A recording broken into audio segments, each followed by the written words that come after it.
right, sick. What's happening, everybody? Welcome to episode 28 of the Big Shred Podcast. I am John Matos. Thank you so much for hanging out with us on what is episode 28 and the last episode of season 1 of the podcast.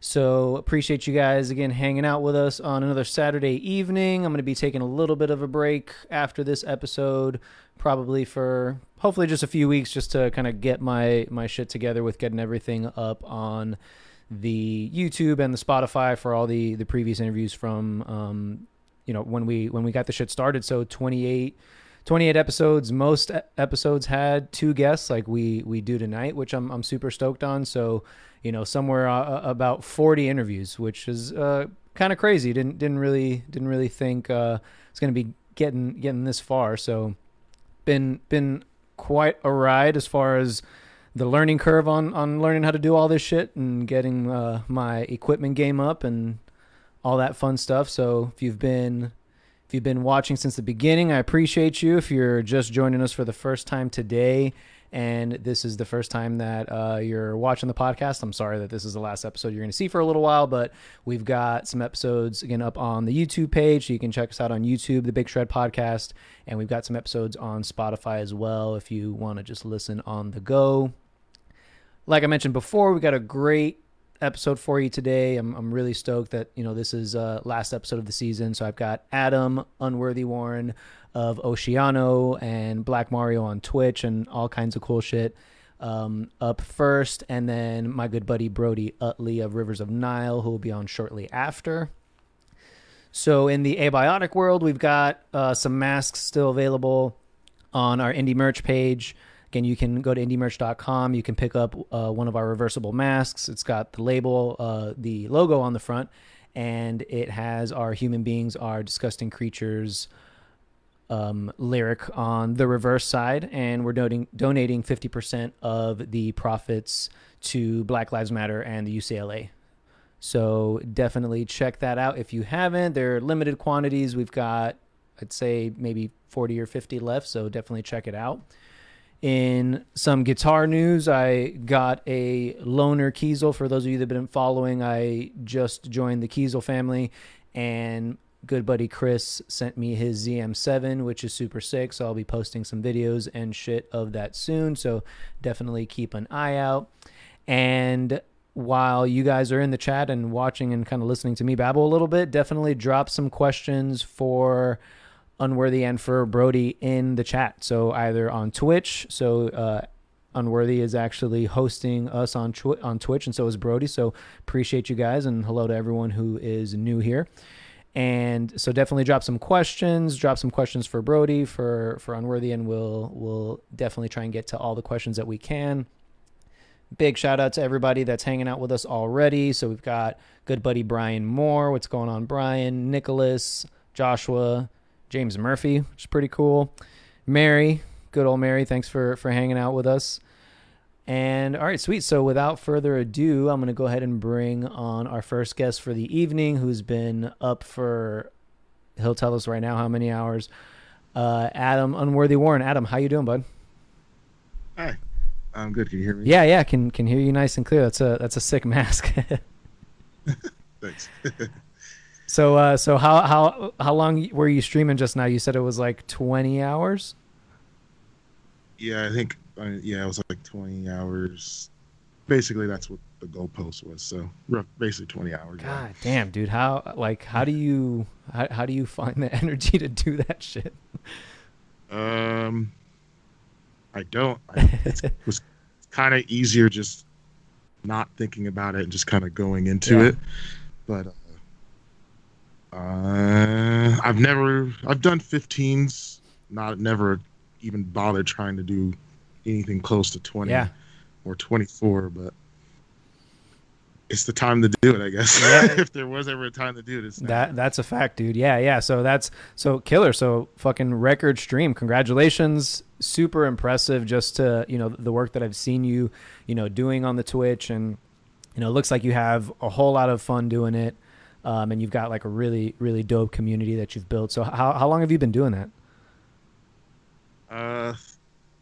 3 years total. 1 one year was as Adam Oceano. Yeah. And then after that was all BlaqMario. Cool. From then on for the other two. Yep. Yeah. It's I've been following you as BlaqMario for a while, and it's so much fun seeing you like dressed up as Mario and like doing the skits and like kind of seeing just a totally different side of you than I, kind of grew up, so to speak, like seeing, you guys. So I don't even know if we like officially met at this show, but first time we played with you guys, Abiotic played with you guys like way back. It was in 2011. It was on the tour with Carnifex, Danza, and Within the Ruins. Oh, yeah. And yeah, I remember seeing, looking back and seeing that flyer with your guys' logo on it. Yeah, that show for us was particularly shot like the first local, because we were just local band back then, and the first local band went over their set, so we ended up getting fucked. We played like 2 songs maybe, but that was like one of the first shows that I went to, seeing like some modern bands, and I was just like, holy shit, like this is what is a possibility. And just watching you guys, again, even back then, fucking 9 years ago now, which is crazy to think about, like you guys were so crushing, dude. And Depths was such a huge thing for me, and I'm sure you're fucking sick of hearing that, but Depths is like so huge for me. So what's it like for you, like that album turning almost 10 years old now? What's that, how do you feel about it looking back?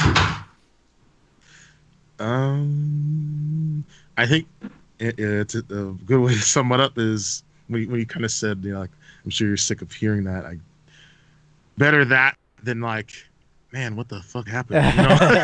That first one, what the fuck happened, bro? Everyone else, I'd rather that, than a generally well-received reaction looking back on it than.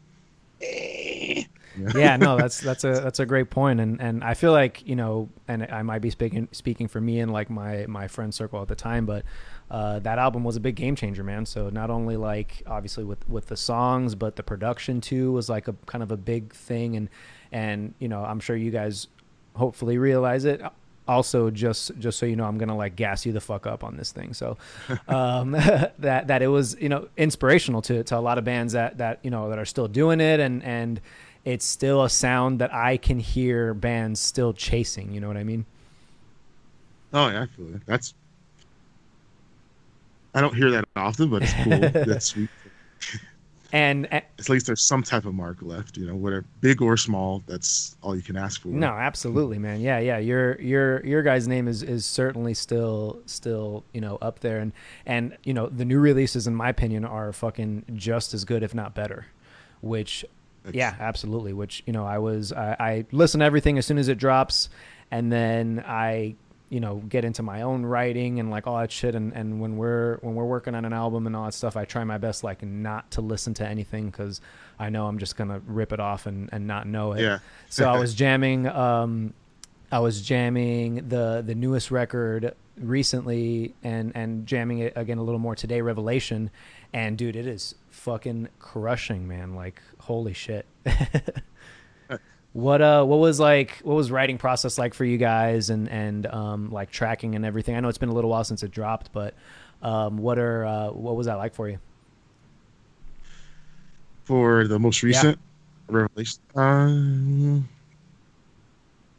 it was pretty scattered. I think for like most bands, if they kind of had that process, they'd be like, man, this is really unorganized. But I think like sometimes that chaos is what people need to get to just get them in the zone, and the pressure sometimes is what creates the best product. So maybe not for me looking at it like, man, these motherfuckers are so unprepared, but I can see with pretty much every version or member, that a combination, it seemed like whenever the pressure was on, that's when the most productivity was met. Yeah. Unfortunately, but even when you do plan it out right, you go to the studio, you're still rushed. Yep. So it's just like throw everyone into the freaking,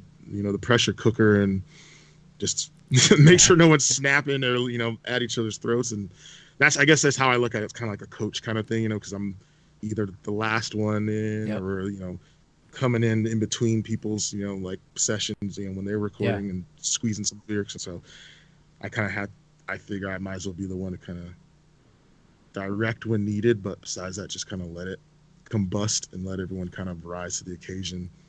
Yeah, that's a good point. So we're kind of experiencing that, working and finishing up our newest record and trying to do it through the fucking pandemic and everybody in different states and all kinds of crazy shit. But I think like you said, a lot of times and a lot of people really, I think it kind of depends who it is too, but a lot of people like thrive under that pressure, and that's where like you get some really sick ideas. And I think going into the studio with some wiggle room too, where not everything is exactly set in stone, is where you can really kind of find some shit that maybe you wouldn't have before, and then leaving that room to like explore while you're in the studio, obviously, within the time frame that you have.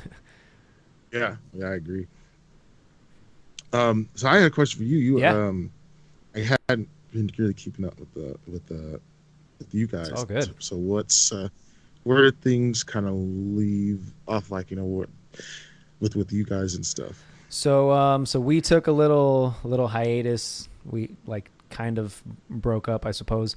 2000 late 2015, 2016, took a couple of years off, and our vocalist Travis kind of just hit me back up and was like, dude, like, I see you working on music at home and you're posting shit, like, let's just put out another record. And I had been like kind of itching. I needed to get my shit together, honestly. Like, I needed to like get my life together, and my wife was holding it down with the bills and watching our dogs when I was on tour, and I was just like fucking being broke as fuck.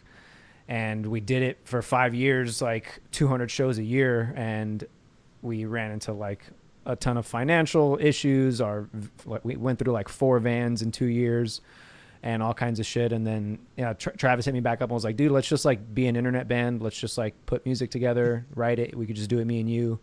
And then it kind of snowballed. Our old manager wanted to link back up. We ended up signing with Artisan. So we're putting out a record probably early next year. For, again, folks that have been listening, I was shooting for the fall, but Corona, so it's not going to happen. So it looks like first quarter of next year we're putting out a new record, and I'm really, really stoked on the material. I'm really excited. It's been a lot of fun. That's it. Congrats. Yeah, thanks, man. Yeah, I didn't know you guys were. So it's like a full, like a not the whole, like, all right, we're gonna come out, roll out the album. I think it's kind of more at your guys' pace kind of thing, and whatever you guys want. Right, exactly. Yeah, we're trying to be more strategic with it. I think initially we kind of like burned ourselves out. We just took anything and everything. We're just like, give it to us, we'll do whatever. And I think, it just didn't benefit us. It ended up like, so now we're still going to try and do it as, I suppose, as big as we can, but also, just be more strategic, be a little bit pickier about, whenever fucking touring comes back, if, and, what we do, and not so much pressure, because most of the guys have something going on outside, like full time and shit like that. So it's not like before where, and I don't know if you felt like in this position before too, but it's like, I don't have shit if this doesn't work. So I need to be doing everything. My every waking moment was like, how do I make this a better thing? Because there's 4 other guys relying on me to make their dreams come true. So what am I doing? And then also the consequences of it, and taking responsibility, feeling like it's your fault when some shit doesn't go right, Yeah, totally. But definitely been. Yeah. Say, you and what was interesting, I was, doing my little bit of research that I try and do when I'm doing these things, and be a little bit of a responsible podcaster. And I noticed that you actually weren't even the OG vocalist of the band, that you joined the band in 2007. How did that happen? How did that, what was it like joining the band? I didn't like the band. It really was to my best recollection, it mostly came about because the I don't he's dubbed the original, but if we get technical, he's not. Okay. High school band Right. bullshit. It's just, and how they like to get their facts so straight. It's not important though.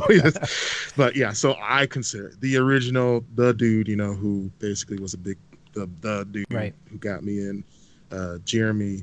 We met, and I think we just kind of had a bond through heavy music, Kill Switch Engage, and this was us chatting on AOL Instant Messenger, and just chatting, and he was just like, hey, well, try out for my band, because our bassist is doing vocals, and he's like, not really a vocalist. Yeah. So it was just kind of like, try out, but you're probably good enough because we already seen you play, with my my band that I was in.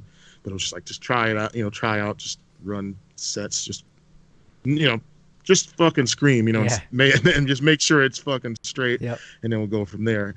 And so it was basically just that. It was like, all right, that works. And then Kevin was named bassist. He went to bass, and then I came in on vocals. It was pretty much that simple. It was just kind of like shifting him out into bass, me onto vocals. Nice. Yeah. And then the rest is history. So I got to ask you, what was your screen name?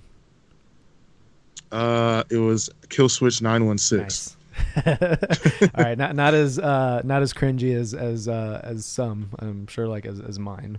What was yours? Mine was, I was like a prog nerd, so mine was Universal Mind, and then the dudes I was friends with, we were like fucking little immature kids that we were obsessed with 69, so it was just Universal Mind 69. Yeah. Everyone had like 69 or 420. Yeah. No, mostly just that. Yeah, exactly. All over the place. 69 or 420. Those were the numbers. No others. But that's dope, dude. So when did you get into, or how did you get into like doing vocals? Because I know obviously Kill Switch was a big influence for you. So did you like grow up listening to metal, and then that was like your your, I guess, track into doing vocals, or did you listen to, because by the way, you've got a fucking awesome like singing voice. I certainly remember those videos of you and your buddy. And I'm still waiting right now for you to put out more music like that. So, yeah, the process, and repeat what was the original core that my bad. Just how you got into vocals, like when you started, like I'm gonna do this shit. Interestingly, I don't think there ever really was a point. I mean, I think I talk about it on stream the same way. It's like I'd never, not to say that now that it's a thing, and it obviously I wanted it at the point when I realized, this could be something cool. It was really more so like, I like heavy music, and I got offered. So I guess if I tell the story, it was basically a matter of getting in the vocals. It came down to really, if I didn't do a voicemail, I screamed on a voicemail on my phone. Sick. It's like before I left for college for like a little, and I wanted to do like a heavy metal karaoke birthday going away party. So that's what I did. And I had friends come that I just met more recently from local shows. And one of the friends was in a band, and that was the band I ended up joining, called Otis. And he just happened to call me, I think, hey, whatever, to find out when the party was, and I didn't pick up. So he got my voicemail, which was me just fucking around, screaming like "Lay Baba Shach," and he's just like, and so when it clicks over to him, leaving the bench, he's just like, you should try out for my band. And that really was it. And he didn't even talk about the party. He's like, I'll be there, whatever, but you should try out for my band. And I was just like, whatever, and it's like, so then we just talked about it. It's like, well, again, with the Oceano, it wasn't really a tryout. It's like, this guy's leaving. He kind of wasn't that good. Would you want to do it? But just come jam, just to vibe out and see. So it was just a matter of, well, why not? Yeah. That's pretty Just sick. why not experience it? That's pretty sick, and that gives me an idea of like, I don't know, while dudes are in Corona that can do vocals, like kind of like the Cameo shit, you guys should be doing voicemails. have somebody like pay you to do their outgoing voicemail. Yeah. Oh yeah. That'd be Like imagine that. that'd be dope. Like, So there you go, fucking $1 million idea. Let's make it happen. Um, that so sick. So you kind of like didn't necessarily like seek it out. It was more you were just fucking around. Some people found you, and then so did you feel like you were ready to like be on a stage and do it, or did that take like you guys were in practices, rehearsals, and you were like, fuck, I can do this. I can't do this for a whole set. How do I figure that out? Kind of shit. for Oceano, I was like the first band. Yeah. I guess, when I talk to vocalists and typically there's like a point where, like I was talking to Trevor from Black Dahlia, and he was saying, initially that he was just screaming his lungs out. And then he didn't find out until later, like, oh, I've got to like reserve my air. I got to learn how to like, push out enough to be able to last through a whole set and all that stuff. So I guess the question is like, when did you feel comfortable like that? Like, how long did it take you? I think I don't really know, honestly, because I think it was just a great opportunity with the band I started, because it was like, it wasn't taken seriously. It was just like, that band I joined, the first band I was in, like, they just wanted to play music, really. Yeah. It wasn't anything more than that. So, our guitars would just, we'd be running around with the freaking cape shirtless, or, it was just, we'd play like serious metalcore. Yeah. But, so it was like a kill switch thing. Like, we're serious about the actual music, but on stage, it was just like, have fun, however that may be. Fuck up, if you don't have lyrics for this song yet, just have lyrics, but one or two shows without them is cool, but just take it seriously, but you don't, stress, Right. don't stress over it. Just fucking, we're all kind of learning. So it was really just a freaking shit show. And they just let it roll, and we just got it together after we got used to playing shows with each other. And I think that's what made it cool, and we were just a band that was playing amongst a bunch of like grindcore bands, both the like the actual serious grindcore, and also the spazzy like grindcore that came kind of out of that. So it was just natural, like we were just gonna kind of ride with that, just be goofy like them and just have fun with it. That's dope. Yeah, it's kind of like just a big learning environment for everybody.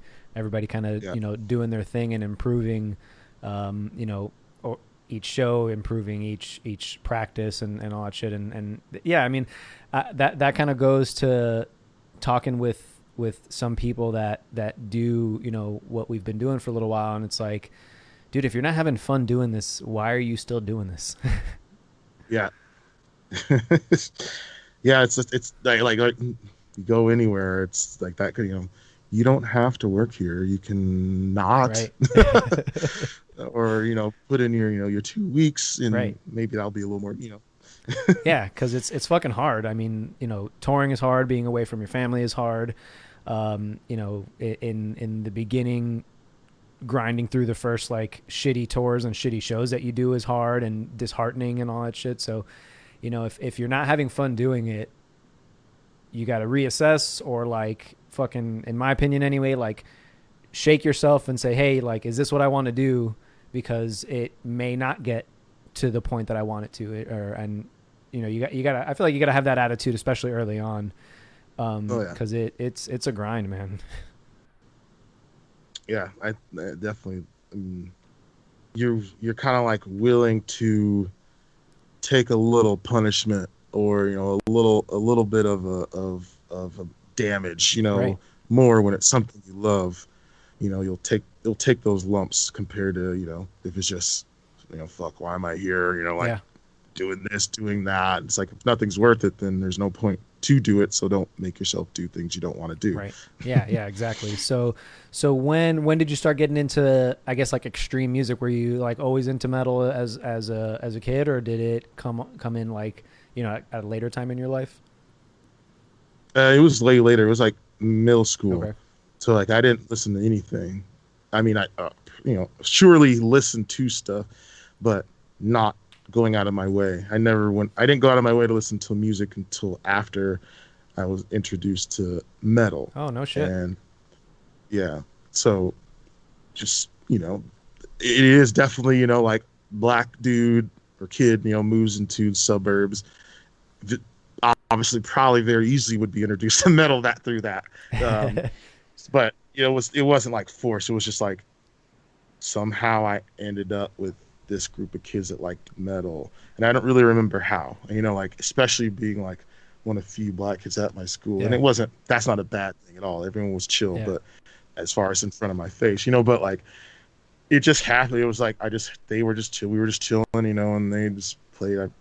Slipknot came on, and it was like, all right, it's just sick. Like there's nothing else to it. It doesn't, fuck what it's scream. If it's sick, it's sick. It shouldn't matter, how they're singing. It was just cool, and I was like, this is sick. And I was like, what is this? Like, oh, and from there it was like masks. Like they're weirdos. They stick to their freaking, like their whole gimmick the whole way through. No bullshit. They're consistent. I was like, that's it. Like that's showmanship, entertainment. They got the branding. It's all there. I didn't think of it that way, but it carried through. Now it's like that's what I like to see is people really investing in the artisticness of it more than just, hey, we're a band, and we're on Ozfest. Hi, it's like I loved being like WWE band, like that Slipknot. It's just over the top, ridiculous, and it catches your attention, and that's what I liked about Slipknot. And from there, I was like, oh, there's more bands that do this, and that was new metal time, so there's like 16 other bands ready to go doing that. That's just how I stumbled upon it. Yeah. I'm wondering if you had like a similar experience to me. So I grew up in Miami, Florida. I'm obviously Latino, and grew up my parents had me when they were 20. So they were all about just like 80s party music. My dad was super into hip hop, and my mom was, again, like 80s dance music, and then salsa on the weekends when she was cleaning the house and shit. So when I met my first buddy in middle school who was listening to like System of a Down and fucking Mudvayne and shit, and I came home, they flipped the fuck out. They were just like, what the fuck is this? I don't understand. Like, what are you doing? I was the only person in the family, and we got a big ass family, remotely into any music like that. Did you have a similar experience, like where your folks like I don't get this? Yeah, my mom. I mean, that's Slipknot. You put that in front of a parent who's never experienced Slipknot or metal at all. Right away, you see clown with a pentagram on his carved in his head. It's going straight there right away. But that was probably the easy part of it too. There they are. Like explain it, and I was like, all right, I'll explain it. It ain't like that. It was very simple. Just like, take off the mask. There's dudes like everyone else, but it's an art to it. Yeah. There's theater to it in a sense. And I think my mom just like kind of got it from there. Once she realized I'm not over coming with cats with severed heads and shit. Like it was a matter of like, okay, he's still normal. He just likes some aggressive music. Yeah, exactly. It was a really like hard learning curve for them because they thought instantly I was doing drugs. And I like totally wasn't. Like I didn't try anything until like well into my adult years. But yeah, I was fucking like spiking my hair and like dyeing it all kinds of weird colors and all the new metal stuff, the fucking Jinkos and all that fun shit. So how did they feel when you started like turning this into a career?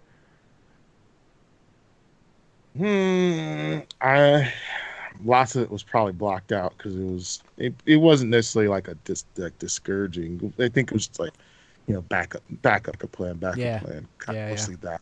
But it's like I don't know. I think I just kind of blocked it out to an extent. Cause like, what kind of backup plan can you really have when you're that young trying to pursue music? Right. It's like it's gonna be McDonald's. Right. like with no college degree. It's just kind of just like it in itself. It's just you're investing in yourself and running a risk for your passions, and it's just like you might just land on your ass. But I think for me, it's like, thank goodness it started at like 1920.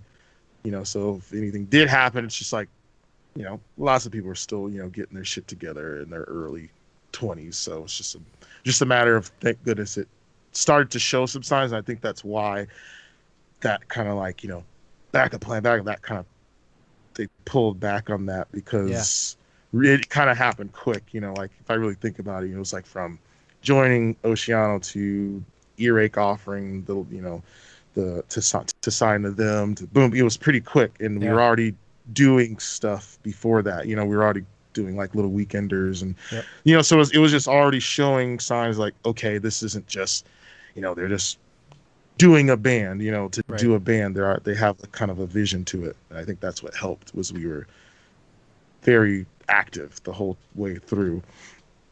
Nice. Yeah, that's awesome. I think that it's always interesting to hear like how people's parents react to it. My parents were pretty supportive, but it was the same deal. Like, okay, cool. So, but what are you gonna do when this doesn't work? Like, is kind of it was their mindset. Yeah, that's definitely it's discouraging because it's like, well, because it wasn't if, it was when. You know what I mean? Yeah, it's not if. It's like, well, just what's your fallback if it doesn't succeed the way you want it to? That, I think we both know that a band cannot be successful to one, but very successful in the eyes of another. Exactly. So. Yep.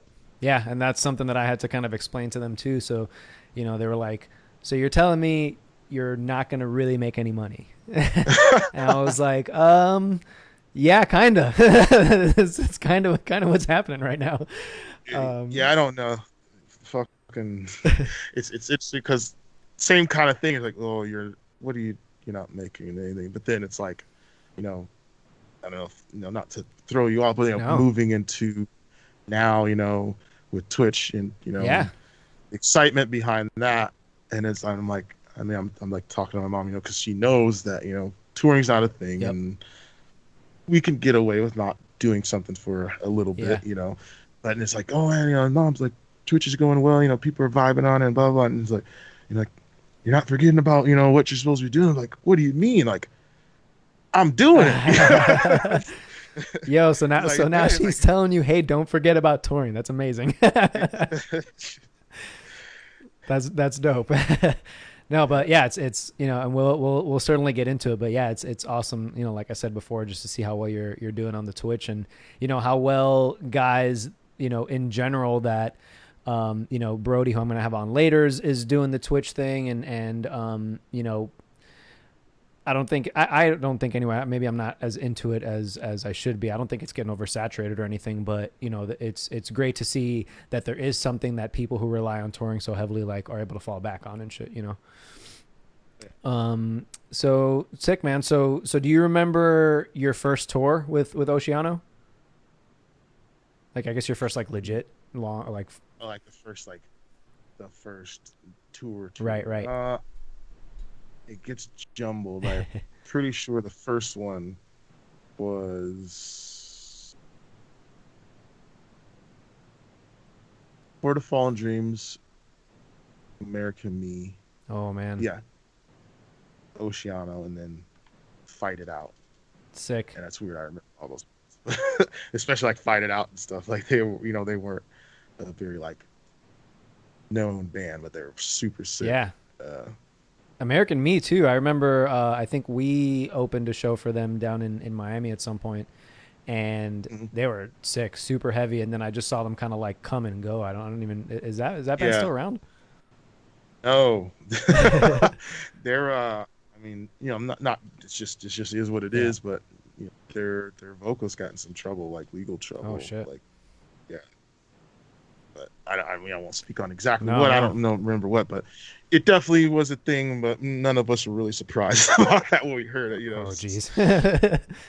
I think they had like one attempt to kind of have like a comeback of sorts, and it just was not. It didn't even seem like it was every member. It was.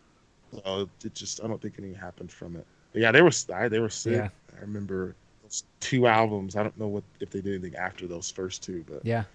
Yeah. What was that? Portland. I'm an Oregon band too, right? Yeah, Yeah. Yep. that's like to be that. They're pretty freaking nasty for I don't know the what they looked like. I remember when we toured with them, I was like, these guys don't look like they'd be this disgusting This live. pissed. Yeah. Yeah. How they were just frantic with just some of the drum sets, like, what are you doing, bro? It's sick, with all these, it's like weird, but it was so cool. Yeah, they were sick. So what was that first tour like? I know, like you said, it gets jumbled, but anything from that first tour that you were like, holy shit, I want to do this, or holy shit, what am I doing? I don't know. I think it kind of just all I remember those, it just kind of felt like going to shows, except having to be there longer, and it just resembled kind of sports Yeah. for me, like when doing mostly wrestling. You'd go to tournaments, and yeah, you have your matches, but either you lose or you advance. Either way, you're waiting, and like spectators don't deal with that. Right. It's just like it starts this time, blah, blah, load in, all that stuff. And that was the first thing I was very quickly learned, like that saying that everyone says now, what is it, like there's something about like waiting. You're like just kind of Hurry up waiting and wait. to wait some. Yeah, hurry up and wait that. Yeah. That was definitely like felt very quickly. It was just like, all right, well, occupy yourself somehow. Yep. And I think that's what turned into, well, all right, I'm just going to do merch. And it just like, I'll just do merch because I'm not going to just sit on my ass Yeah. for hours and wait to play. So, well, nice. The band lucked out then, because I feel like it's one of the big band problems until you get a merch guy. It's like, all right, so who's going to sit at merch while everybody else fucks off? Yeah. So it seemed only natural to have the guy that has to talk to the crowd be the one to talk to the crowd. Yeah. It's definitely a good point. So first tour went well. Do you remember, like, was there a learning curve for you with kind of the crowd work and stuff? I know that's something else that's kind of a common theme with vocalists. It's like, all right, cool, I've got vocals down, but now I need to figure out how to be like a good front man. I feel like you do that so well, dude. Like it's scary a lot of times. And when I've seen you guys a bunch of times, and saw you recently 2018 on Chaos and Carnage, and I hadn't seen you guys in a while, and I was just like, wow, this is what I remember the stage show like. This I'm back. I'm like 18, 17 again, like back when I first saw you guys, It definitely took a while. Most like crowd work, or like the engagement, like working on that, and like but also working on it and being conscious that you don't want to just be doing it, because like early in I felt like everyone, including myself, we all were falling in the same rhythm of 4 lines on stage, and then how's everyone doing today? Like everyone was doing the same lines. It was like, how do you deliver them differently instead of like, and I think over time, I think it turned into stop worrying about what to say and just be yourself, and it's hard as hell to do, because it's new people every day. It just eventually turned to that, because it was like, well, how do you stand out? And it's not a competition, but how do you help your band stand out when we're all kind of fresh to this and figuring it all out, and just do something, say something that's drastically different than what is being said on average, and just like keep building on that. And it from there, being overly conscious about that, I guess just naturally over time from watching a lot of other vocalists, and seeing how they vibed and stuff, and like kind of like one of my favorite as far as vibe early in was Frankie from Amir. Like when I saw him, especially because I was still figuring out, then when we toured with them on like Thrash and Burn, that was still an early big tour for us. So it was like I'm still seeing out, and I saw him, was like, he he's just feeling himself. And I was like, that's cool. It doesn't matter if it looks awkward or weird. Like, that's the point, is don't fucking care, and just how you vibe in your living room,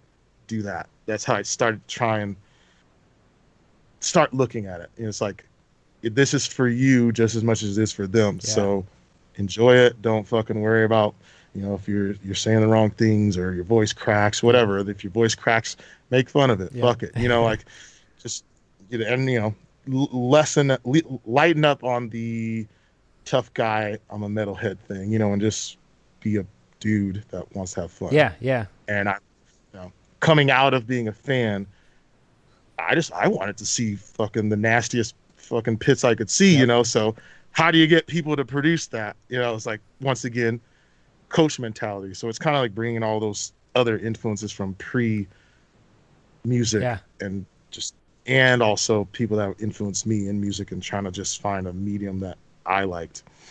That's a good point. Like, I hadn't thought about it that way. Like, like you were saying, like coach mentality, and treating it that way for the crowd too. Cause I mean, you're saying, how do you get the craziest fucking, you write music for Oceano, and then you fucking, learn how to control the crowd that way. So, got a couple folks on Twitch. So Corrupt Huge Manatee says, the man speaks from the heart on stage. Always enjoy hearing what he has to say during their sets. And then Cody from AZ says, Frankie speaks highly about him. Always very humbling. Yeah, that's cool. It's dope. All right, awesome. So I did want to get your take on this as well. So, with the current climate, regarding civil rights and everything, and I feel like, you've been awesome in being vocal about, what's been going on, and I've been, following how, your take on it essentially. What's been your experience as, a person of color in the metal scene? Have you found, some challenges as you came up in the scene? It's a hard and it's a hot take. But I have come to this assessment, or from looking at the bands that I love not get the recognition I definitely felt they deserve, and lots of my peers would agree. Like, for instance, like I feel there is, and I don't think it's necessarily every person, but there's something I think about, I don't know, like there's not a lot of representation in metal, and I have more personal complaints about, honestly, like the representation for the Latino community, honestly, because one of the things that blew my mind away coming into metal is there's always a stereotype, oh, that's for white people, or you're doing white music, and then you go to the Southwest, it's like, to me, that's heaven. It's like brown people, the whole building, it's like, is that, and it's like, whoa, this is awesome. And so I always was just really surprised that there wasn't a lot of representation there first, and then trickling from there. And I just started to feel like, man, there's so many bands that could give better representation for everyone that's in the metal, not just possibly the majority. And I just never saw those bands reach the same level. And I don't think it's necessarily because they weren't given opportunities all the time, but I feel there's just something about them, certain people within the scene, they want representation. So if the majority is, not, a person of color, then that's the representation, so that it's understandable, that, if I see Howard Jones on stage, I'm probably like, yes, that's my dude, that's my band. But it's just been so consistent, over the years, that there hasn't been a lot of, people of color really spearheading metal. And when they do, it's almost like, what the fuck happened? And I always come back to Seven Dust personally, with that. And I don't understand why that band's not, it still baffles me, because I did not listen to Seven Dust until I was in Oceano. And I went back to the old shit first, and I was like, what the fuck? Super sick, dude. Why did I never why didn't no one ever throw this in my face? Yep. You know, like knowing what I listen to, knowing, you know, I just want the heaviest shit, and to have a new metal band that, you know, like they were basically like the newer version of Bury Your Dead. Yep. You know what I mean? When they kind of revamped before Bury Your Dead even was a thing. Yep. So, you know, and like, so to see bands kind of pull those influences, but the original band didn't really see as much success as they probably should, always confuses me. And then I always can't help but look to, well, what's the representation here? Yeah. You know, is there something more to it? You know, not necessarily on purpose, but maybe just subconsciously. You know, that Yeah, like underlying. I guess you're saying like there's an underlying maybe suppression of like people of color in the metal industry, and even if it's like not done intentionally, it happens, and that there are certain bands that probably should have been bigger than they are, and that may have been a cause. Yeah. Yeah.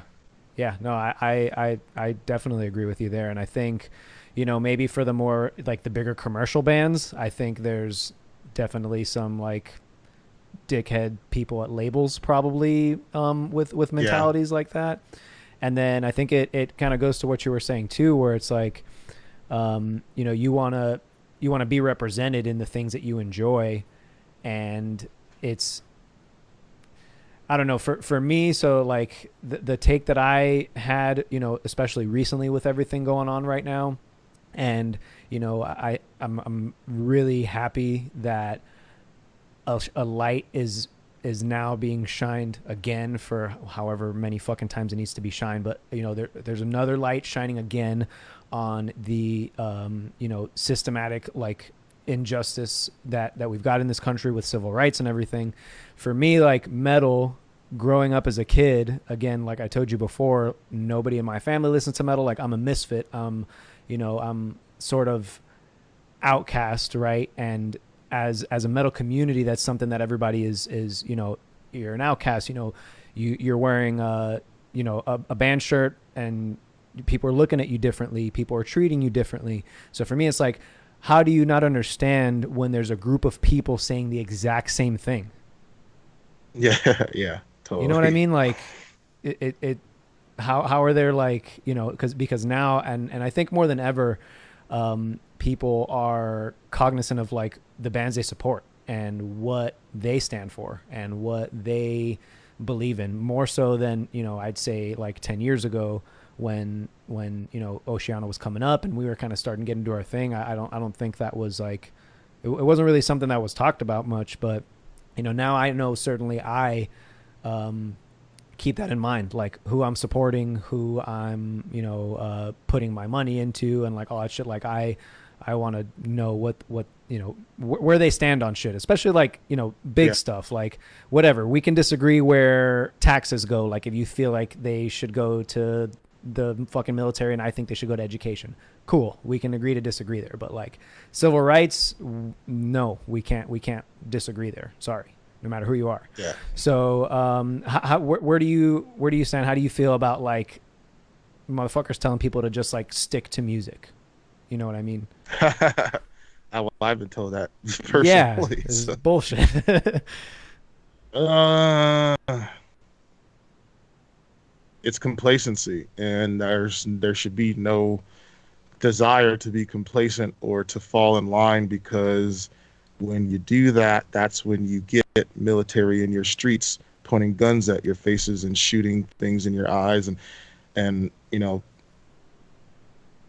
harking back to depths, and to have that being said, you know, to me, and to see all this stuff happening, it's like, you know, the biggest song of my band is based around a conspiracy theory, you know, and it's basically, in a sense, loosely, you know, talking about how the government, you know, is ready to fuck you. Yep. You know, at the moment you slip and fall, you know, they're not gonna be, you know, there to, you know, like stitch you up, you know, and like toss you on their way. They're gonna be like, oh, well, you owe us, you know, like, you know, X amount of money for the ambulance, Yep. X amount of money for the hospital, instead of like, you exactly. know, it's not about, you know, like to be so allegiant, like I love America. I love my freedoms. I can sit here and stream for 20 hours. Like I will never, not be proud to be an American, but we can't like let our fucking masters trick us into, into thinking we got it good, because, if we had it good, we wouldn't be here. Right. And so it just sucks to see people kind of just fall in line and at least not challenge it first, before being like, all right. It's really that. And I feel I've always tried with the band to at least squeeze that in on, question everything. Just question it. You can believe it, but question it first and understand it before you just roll with it. And so just to feel that and see that, just like, man, what I thought we had that part covered in the metal hardcore scene, where it's like, we are, like you said, we're the outcasts, we're the rebels. Yep. We've always said no first, and then why. Yeah. And then, we always would come together and decide, is that chill or not? So it's just weird. And sorry, another hot take, it's cool. But I think, unfortunately, I also will take blame for the way that I feel certain parts of the sea has eroded into something that I don't feel I ever was taught getting into it. I feel that some of us that now have become old heads, just we were taught, the right way, and I feel that I just felt, oh well, that same old head, that like one of my first was with Devil Drive, so like that with me writing the shape real quick, to deal with stage managers and all that shit right away.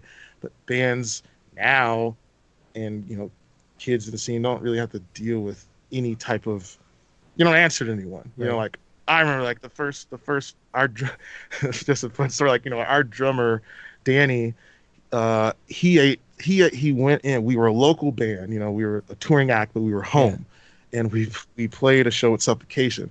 Danny goes into Suffocation's green room, starts eating their food, just like, oh, it's for everyone. And like that got fucking snuffed out really quickly. I don't really see that happen anymore. It's just like it's like the wild, wild west. Sometimes when certain new bands come out, there's no one really being like, hey, watch this, this, this, there's none of that anymore. And I think it's also trickling down where also the supporters, it's just a wild, wild west. I feel no one is really invested in the purity of our scene as much as I feel when we got into it. And that's just kind of mucking a lot up. And that's why we get, people telling us, stick to your job. I was like, well, my job was to raise awareness first, not just scream in your face. Yeah. Because you can't understand what I'm saying anyway. So it's just like, we should have a conversation about what I'm saying. Right. Because exactly. And so Nick, big buddy Nick, said that he ran into you on Twitch last night, and he says to let you know that he's here to party. And coincidentally, I don't know if you know, I'm sure you know if you know Nick, but he actually TMs for Suffo. So he just told me that any band that tours with Suffo, they have access to Suffo's catering. So Nick's changing the game. Thanks, Nick. So next time, that's cool. Next time we tour with Suffo, I'm gonna make sure Terrence knows that you said it's okay that I get in on the catering. Appreciate you, Nick. It's a buffet over here at the Suffocation. The Suffocation salad bar. We gotta. Honestly, it's amazing. I say it every episode, and it ends up happening anyway. I talk about Suffocation on every single fucking episode. It's like because And let me add to that. It wasn't, there's no ill vibes against Suffocation. This was so long ago. We were dumbass, kids, and we were like, dude, to our drum, we're like, what the fuck is your problem? Like, we're a local band right now, bro. Like, even if it was chill, like once again, that it's like you got to know you got to know your role, know your place, get invited. We can go home. Yeah, we can go home and get a meal. Suffocation can't. Right. So bare bones. Even if I always carried and tried to push, like, even if they say it's chill, know your role. Like, so in that case, it's like, you're home. Just let them feast because they deserve it. Like, headlining band. That's just how I was taught. Like, ask first, show respect, and I feel the first moment you show respect, it usually will show that you have a mutual understanding right away. And usually they'll, oh, fuck it, dude. They're usually like, fuck it, dude. I don't fucking care. Yeah, exactly. But I think you got to show the respect first, and not try and step over any boundaries. And I think we're losing that. Yeah, no, I agree with you for sure. And Nick, I'm breaking your balls, buddy. I know, of course, you are probably my favorite TM that I've ever toured with. So I love you. And yeah, he's basically just saying that he makes sure everybody gets taken care of, and I can attest that you certainly do, buddy. So I appreciate you. Mm-hmm. And also, again, just one more shout out this season to the Suffocation guys. We toured with them recently and Belfagor in November, and those dudes brought us on their bus and fed us a fucking Thanksgiving dinner because they and just all the love for the Suffo guys. But dope, dude. So what's in store for Oceano for the future? I did see like a post from, I don't know if it was from the label or from somebody, like, oh, Oceano's breaking up, and then I saw you post like, fucking no, we're not. So what do you guys got going on? Any plans for some new tunes? Or I know obviously with Corona and everything in life is up in the air, but is there anything in the works? Yeah, so I guess just clear, if I may, clear please. that up. I mean, I'm just a hot take kind of guy, I guess. But good. I feel like what came from that. I don't think anyone would have interpreted my words as me ushering the demise of Oceano in how it got taken out of context. It was a simple me posting and trying to give a perspective to people about to try and bring it home to people who really just don't care or want to try and understand that what we're seeing happen to just generally any type of people of color, any walk of life that's being facing prejudice or discrimination, or violence. Those people are, they are representative of you and I too. Yep. Those are our people. So, this woman, gets accosted, or this black man dies in the street. We need to try and, think about what if that was me, or what if that was someone else that was close to us? How would that make us feel? And use that perspective universally for every single person. Yep. And then we will actually understand it then. And that's what I was trying to do, is just say, hey, I understand a lot of people like my band.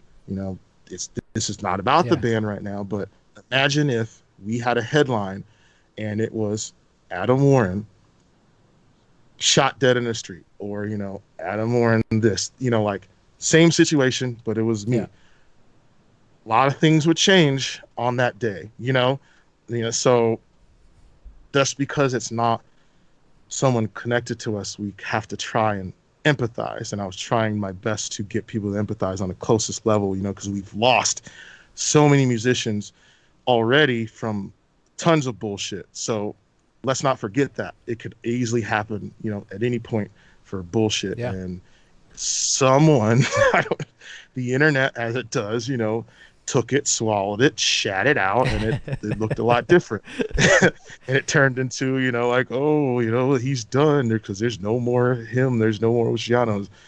And so it was just a matter of someone ran to Wikipedia to just change it changed in Wikipedia too? Wow. Yeah, just alone off of Instagram story and or post. But so we're up to no good. No. we're kind of like we're chilling but not chilling. Like there you have a song that they're working on, and I say they because I think it's one of those things where, like, I'm doing my thing, and I've definitely expressed to them, like, this is for me. I don't like the way the world is, but I still feel fortunate that I just lucked out, and like with work and things like that. And I'm happy to finally have an opportunity to be home, not because I'm faced with the decision I have to choose home or the other. It's like, this is just the way it is. And so it's like, I want the dudes to like, we're all getting our worlds together, you know, and back in shape. For so sure. it's kind of been a thing where I want the dudes are doing their thing, and I've kind of tried to push and allow drummer and guitarist to build a better bond. Nice. Instead of vocalists and guitarists having that close bond with the writing, because and fuck me, you know, like these dudes got to be the ones to deliver first. Right.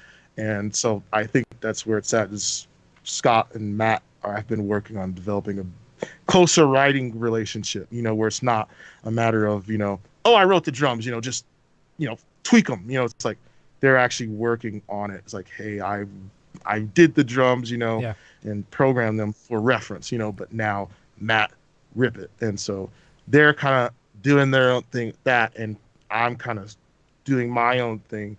And when they're ready to present, we have like a song, and Scott has a folder of shit he wanted to restart. So like we've kind of had shit, like I've recorded one whole song and they didn't like it. I liked it, but you know, I think we're at that point where we have to be doing that now, with like being extra critical, because I expressed and I want whatever comes from me or the band. Maybe it won't get us more fame or success, but I want it to be something that will be looked upon as the next progression for the band, not just we had to toss something out. So I'm personally not trying to have the band rush just because Corona, you know, is a thing to produce. I want us to create something that we all can just be proud of when the band does go away, or, you know, or just kind of become inactive and stuff. So they're grinding, and they're just, Scott's a psychopath and he's a really sick writer, but we all, you know, we know how guitarists are, and oh yeah, I know. It's like with genius comes freaking a whole lot of crazy too. So you just gotta tender love and care.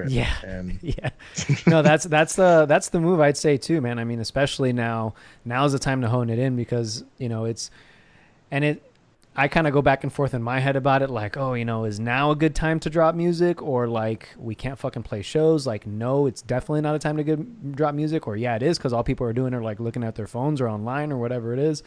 So, you know, but I think for what it's worth, like use the time and like hone it in and take as long as it needs to hone it in, because, you know, there's certainly no rush to do it in the traditional way. You know what I mean? Aside from like reimagining how we do things, which could certainly be the case, you know.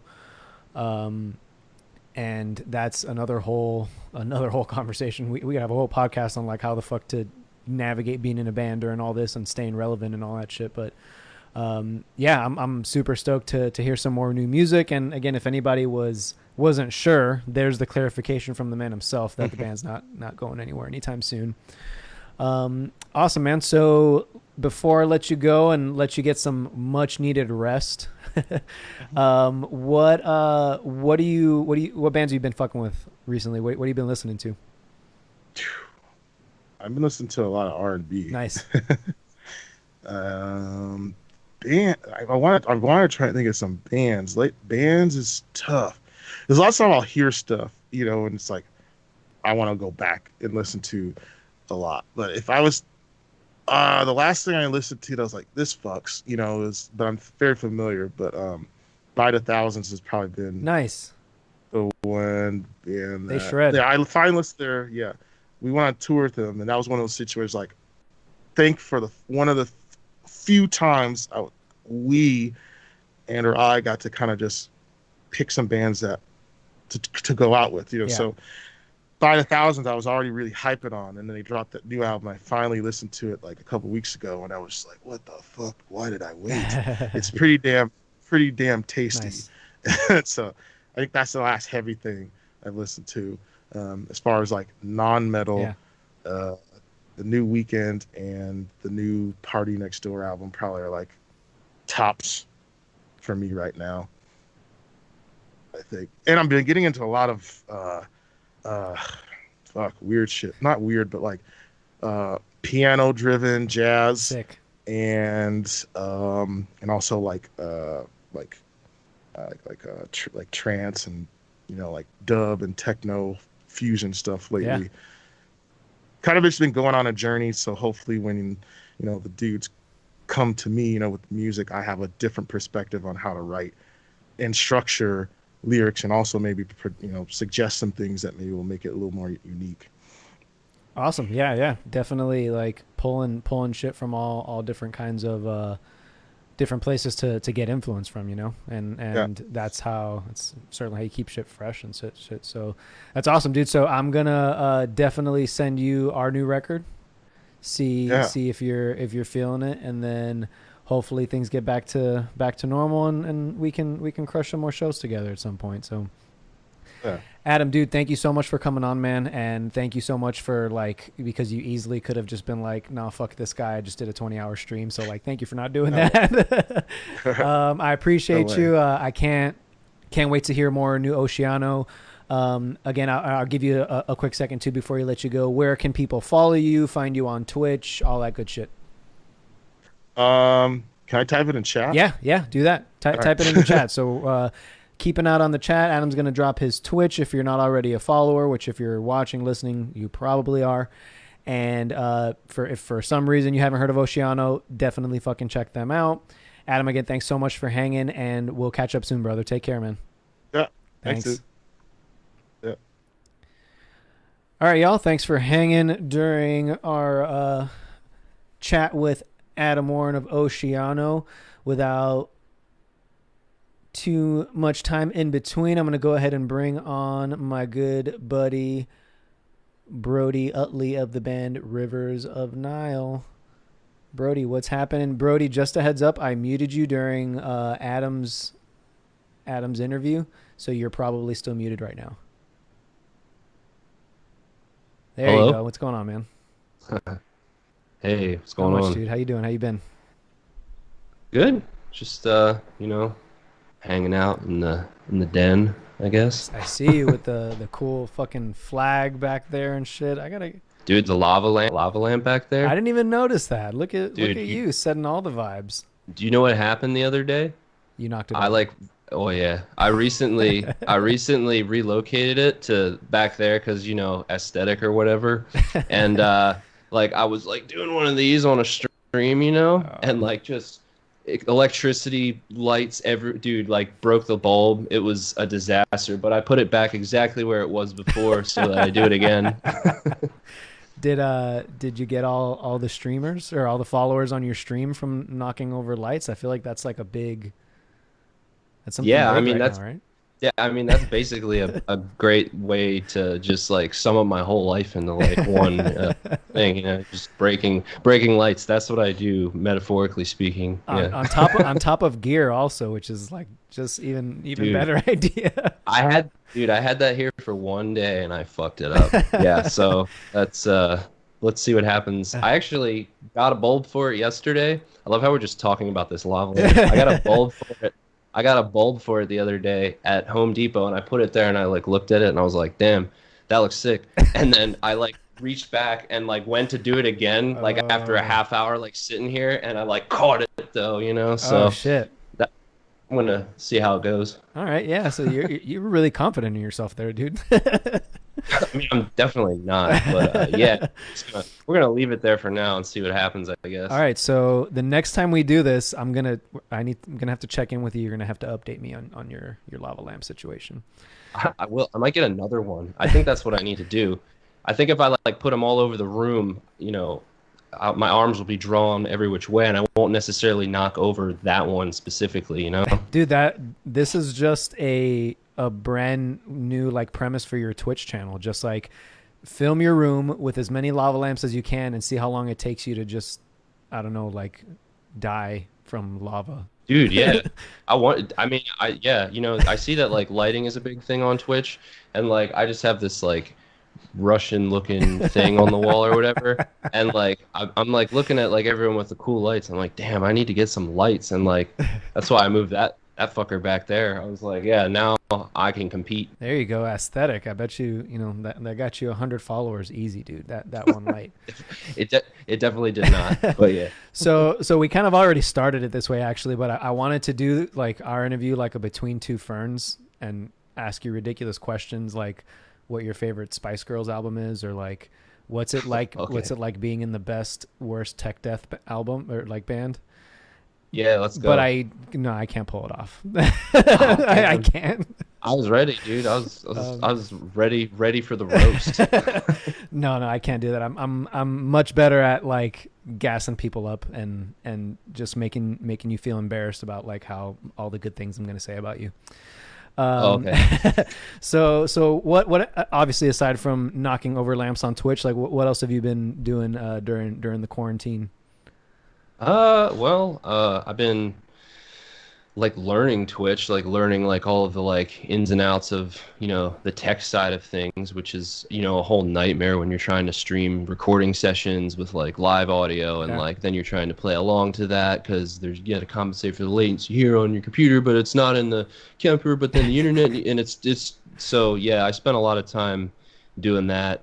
I've been like playing a lot of piano again lately, which is like was my first instrument. Oh no shit. I took piano lessons for like 4 years and like totally have not touched it, since. And I don't know, I just like got a sustain pedal and I've been like learning just songs from like soundtracks and stuff, just playing them for fun. So that's been something I picked up again. And I like obviously, the with the whole COVID thing, gyms have shut down. So like I'm normally like, I go to the gym like a couple times a week, 3-4 times a week or whatever. And I can't do that now, obviously. And for like, for like 3 months, maybe even, I just like instead of like getting motivated to exercise at home, I didn't do jack shit for like 3 months. And just like recently within the like last month, I like, my mom actually was nice enough to buy me a weight bench, like a adjustable weight bench. So I have that and some weights. Nice. I've been exercising at home, which is like, yeah, thanks, Mom. Which sounds like a very boring story, and I guess it is. But the point is that I could never ever motivate myself to work out at home because I don't know, something in my brain. But like I did it, and so now I'm exercising at home. So that's great. and I've been. Just like writing and playing guitar and stuff, and kind of, I don't know, I just got this cab back, like I said the other day. I've been playing a lot of guitar since I got that back because playing with a cabinet is like a totally different feeling than playing through studio monitors all the time. It's just like more fun. So I've just been kind of like being a shithead and like, tweaking tones and wasting way too many hours, just because I have a cabinet and a power amp here now. So yeah, just a lot of guitar, a lot of writing, a lot of streaming, just trying to do what I can to stay busy and, not let the darkness in. Yeah, you can't, you got to keep that out, bud. You gotta keep with your false optimism as much as you possibly can. Yeah, I mean, that's like half of it, man. It's like, just be it till you are it, I guess. I don't know. But yeah, I've just been trying to stay busy, and I've definitely been, fallen into the piece of shit rut a few times, but we're mostly good now. Nice. Just eating tons of spaghetti at like 10 p.m. and which is probably what I'm gonna do tonight, and watching way too many things on Netflix. But yeah, it's been fine. Nice. Yeah. So it sounds like it could be a little bit worse. I mean, just a tad. Yeah. So did you guys have any like touring plans or anything that fell through that you had to like reschedule or whatever because of all this shit? So no, actually we like mega kind of lucked out in a certain way, because so like we released Where Owls Know My Name back in 2018. Yeah. And we did pretty much like, just tour after tour from then until like we were in Europe with Thy Art Is Murder in February. Sick. And that was the last tour on the Owls cycle. Yeah. So we had planned on basically having this entire year off. Aside from one festival that we did have to cancel, we were going to be playing the Domination Festival in Mexico, which now marks the second failed attempt at us to go to Mexico. Fuck. It sucks. Like the first time there was some super sketch shit that went down with the promoter. I remember seeing that. So we just fucking bailed on that. And then this last time was because of COVID. It sucked too, because like fucking like Opeth and Deep Purple and shit were playing, and it was like one of those things where, you know, we could play our set. We were actually supposed to like play the whole album, which I thought was weird. Like, I was like, they must have like I was like, they must have like, and it's this big festival. It's like they must have like a stage in the toilet or something. You know what I mean? Like, I was like, what stage are they going to put us on, you know, at this festival where we're going to play the whole album? But we were supposed to play the whole album, and that unfortunately, got canceled. But we really lucked out, man. Like, we didn't have like any, you know, outstanding like merch bills or anything like that. It was like lucky. Our books were like closed, right? And then they were like, yep, everything's canceled, and we were like, whoa, that was a close one. Yeah. I mean, February, I know folks that were saying that like they were feeling sick in February, and then looking back now, they were like, holy shit, I probably had corona back in February. Absolutely, man. Like we were in Milan on Valentine's Day, which was like peak. That was like peak, right? Like for them over there. And like we were, you know, we had heard about it, you know, like, you know, my girlfriend had obviously been texting me about it the whole time. And like, I was like, you know, I was aware of it, you know, and I was like, I was being cautious or whatever, but like, you know, no one thinks that this is going to happen. Yeah. I mean, I remember my mom texting me, and she was like, the mayor's going to shut the state down. And I was like, at the gym, I was like, no, he's not. Like, and I remember texting my girlfriend and being like, yo, my mom is like off her rocker again or whatever. And then, like then next, like 2 hours later, state's shutting down, everything's closed. Like, it was wild. Dude, Mrs. Uttley knows what's up. She's ahead of the game. She's getting you on your workout tip. Like, dude, my mom is also the queen of like gag gifts and shit. Yeah. Like, dude, like she, like, you know those like fucking shirts that like you'd see kids be like, the voices in my head are telling me you're stupid. Like, you know those, like, you know what I'm talking about? Like she buys me shit like that, like just randomly. She's like, I got you something, and she like, I'm like, oh, what did you get me? Like just this, like last week, she got me this coffee mug and a matching shirt that says, I play guitar and I know things. And like, it's like, damn, Mom, thanks. I'll definitely wear this all the time for sure. And yeah, so my mom is she's great. I can't remember if I'm pretty sure I met your dad when we stayed with you. I don't know. I don't know. Maybe. Did you stay with me or did you stay with John Coons? Oh shit, no, I don't know. Oh, maybe it was John, and you came over. Now that I'm thinking about it, yeah, he was like in that like that basement area that went out to a backyard or whatever. I think there was like a pool table. That's John Coons'. Oh, okay, my bad. That's it. That's his place. Yeah, I don't know. You may have met my dad. He may have come to like if we were on tour with you guys like around here, he may have been at one of the shows. But yeah, that would have been John Coons' house, whose 30th birthday is today. No actually. shit. So happy birthday, happy John. birthday, John Coons. Well, no. He doesn't have a Facebook anymore, I don't think. But. Oh, what a dickhead. Well, happy birthday, bud. I miss you. I don't know if Brody. I won't speak for us. I'll just speak for myself. I miss you, man. I love John. He and I have since he left the band. He and I have become like way better friends. Yeah. Like it's like back to like how it used to be, and like I talk to him all the time. He's the best. That's awesome. Well, tell him I say what's up, and thanks for letting me sleep at his house. I will.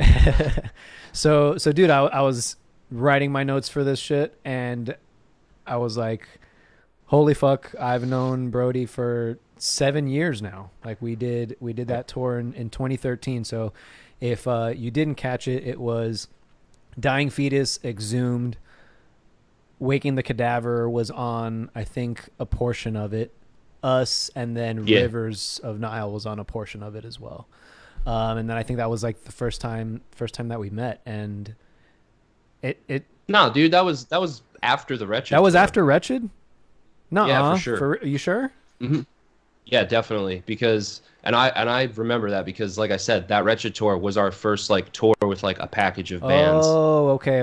I thought we were talking about when you said that. I thought you were saying the Fetus tour was the first tour with a package of bands. No, Oh, mm-mm. oh, Wretched. now it's coming back because I remember when I found out you guys were on it, I was stoked because okay, god damn it, those tours like the year flip flops in my head Yeah. on when it happened. I'm the same way with stuff from like 2013. It's kind of like a weird era in my brain. Yeah. Like I can't. Stuff's all out of order. So I know exactly what you So mean. that tour happened in the same year, did I think? So it was Yeah. okay. So like it was like we did the tour with you guys, Wretched and a Legion, in like July and August, and then I think that Fetus tour was in October. Oh, right. Okay, cool.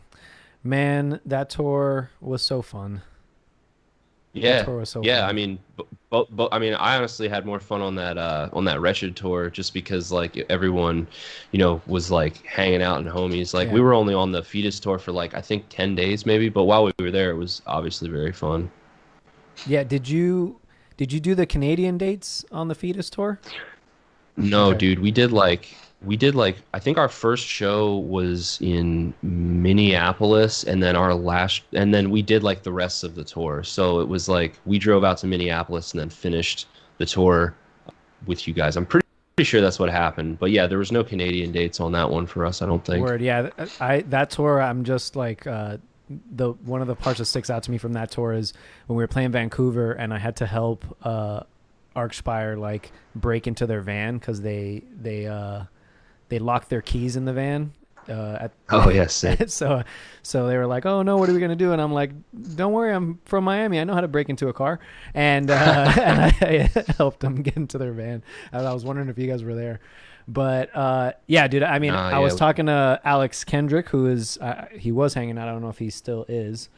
Oh man, Alex. Good old baby Alex. I Yeah. was talking to him yesterday, and yeah, whenever shit gets back, we need to redo that tour. It needs to happen again.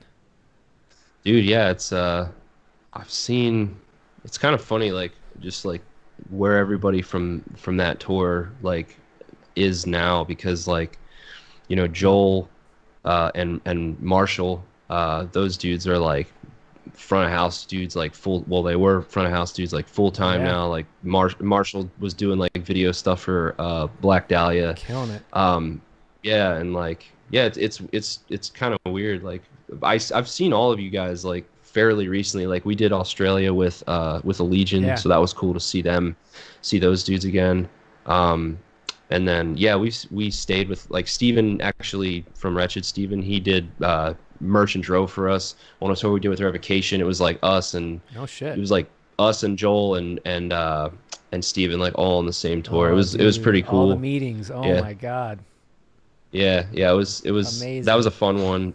Yeah, good dudes. But yeah, yeah, that was a really fun time though. That was like the first, like I said, package tour we ever did was with like all you guys, and it was like a big learning experience, dude. Like I hadn't ever received a buyout until we were on that tour. Like Damn. when Steven came up to me and he was like, "Here," and he gave me like $25 or whatever. Yeah. And I was like, what's that about? And he's like, oh, it's like your buyout. And I'm like, what the fuck's a buyout? And he's like, oh, it's like money you get for food every day. I'm like, you get money for food every day? Like that it was like, I mean, that was like, that's how I know that was our first tour. Yeah, You know yeah. what I mean? Because like we had absolutely never heard of that, but it was good because I don't know. I feel like there's no weirdos on that tour, and everybody just kind of hung out and was cool together. Yeah, no, it was super sick. Obviously, like if we redid that, we'd be playing like in the parking lot, like while you guys set up. But Shut up. but no, it was a lot of fun. There was like it was like you said, it was just every single person on that tour was cool as fuck. It was Yeah. interesting because it was like I think it was Stansel's first tour ever, so he Yeah. was just like a fucking baby, and Yeah. just all the yelling at the top of our lungs in Oh, unison in every venue was awesome. It was magic. dude, that was so ignorant. Like looking It back really now, like was. I was probably 21 years old then, and like I'm 29 now. Yeah. So like, dude, if I would have seen myself, at this age, some 21-year-old screaming as hell, dude, I would be like, dude, shut up. I know. Calm down, man. We'd just be like, look at these assholes just yelling. What are they doing? Dude, so stupid. Just like at like some normal like restaurant or like bar or whatever, and just like and like 20 dudes at the same time. So rude. Something I still do from that tour is the S with the whistle that Steven. Oh, I can't do that. So good.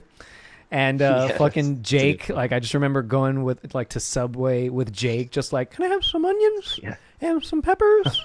And just trying to get through a whole order doing that. Yeah, dude, I wish I could do that. Everyone I know can do that, except for me. Like Jared can do it, Jake can do it, Joel can do it, Steven can really Steven's do it. the man. But he's like one of the OGs He is. So I'll get there one day. Do you remember? I'm pretty sure it was the last show during Wretched's set that we played that venue that had all the newspapers in it, and we just like pummeled them with a newspaper, like an obscene amount of newspaper. So rude. Just not giving a single fuck about cleaning the venue or helping whatsoever. So rude, dude. Oh man. And that was the same tour where you like allegedly fucking destroyed the green room in that venue in Ohio because it was like one of the last shows or something. Oh yeah, that was at Bogart's, or was it Bogart's? No, it was fuck, what I like just recently. Yeah, no, I know what you're talking about. It's in Peabody's. Yeah, Peabody's. There we go. Yep.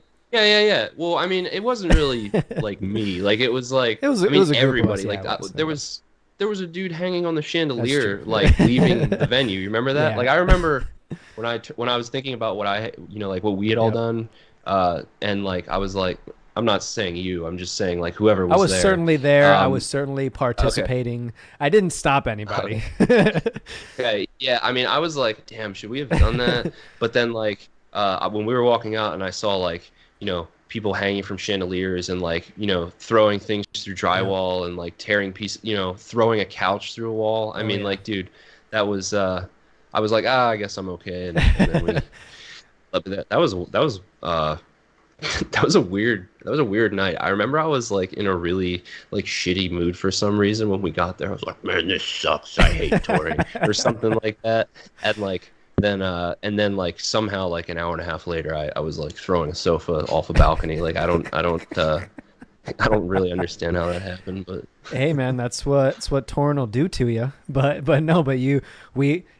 we get to see different places and we get to fucking throw couches through walls and off of balconies and shit. So, it's part of the perks, if the time slip, dude. It's like you don't know how you got there. It's just some time slip thing happened and a sofa went off a balcony or if you whatever. tour, you too can be like Brody Uttley from Rivers of Nihil and potentially throw a couch off of a balcony in a venue. I've toned it way down. It's chairs like, or like dude, now you're just doing stools off of the balcony. I mean, yeah, mostly either that or guitars. I mean, I just like kind of throw them like boomerangs. But no, yeah, I've definitely I guess like when you're on a tour, like when you're just on a tour with a bunch of your friends and you can act like a bunch of psychos together, and then you like end up on like a tour that has like a big scary tour manager. You know what I mean? You kind of learn what's okay and what's not in a hurry. Right. It's like Adam was just saying that he was like, oh, I feel like some of the younger bands don't really know what's good as far as like, he was basically just saying like tour etiquette. And I feel like if all we did was that tour, as fun as it was, and we tried to do that on, our next tours, you guys trying to do that on Summer Slaughter, you'd been sent home real quick. I mean, it was, I mean, the tour that like was really like a big like, for us was when we toured with Devil Driver and Whitechapel and Revocation, right? Carnifex and Revocation and Fit for an Autopsy. Dude, yeah, there was so many bands on that tour. Yep. But yeah, I remember that. But anyway, like the tour manager, who was like not technically the tour manager, he was Devil Driver's tour manager. he was like an old school dude who had like tour managed for like Static X and Pantera and shit. Oh, shit. And like, dude, like, you're late for load-in. He would sit the whole package down, dude. It was like whoa, like this is not throwing newspapers at Steven Funderburg's head at all. This is not what I signed up for. You know what I mean? But anyway, yeah, I don't remember why we're talking about this. No, I don't remember either. But I don't know. I kind of appreciate that shit. Like, obviously, I don't know. Like, if the TM is like just a straight up dick, which happens, that sucks. I mean, he wasn't a dick. He was just like But being on your shit, job. Yeah. You know, I think when you get to a certain level, you want the TM to make sure people are on their shit, and you want like some semblance of like professionalism. I at least want it to look like we know what we're doing and we're professionals at this shit. But yeah, for sure. But anyway, so enough of our memory lane trip on that tour. Yeah. So Owls, dude. So we hadn't really talked about it, and fucking Jake gave me the record last time that I saw you guys, which was, or maybe not the last time, but one of the times I saw you guys gave me the record.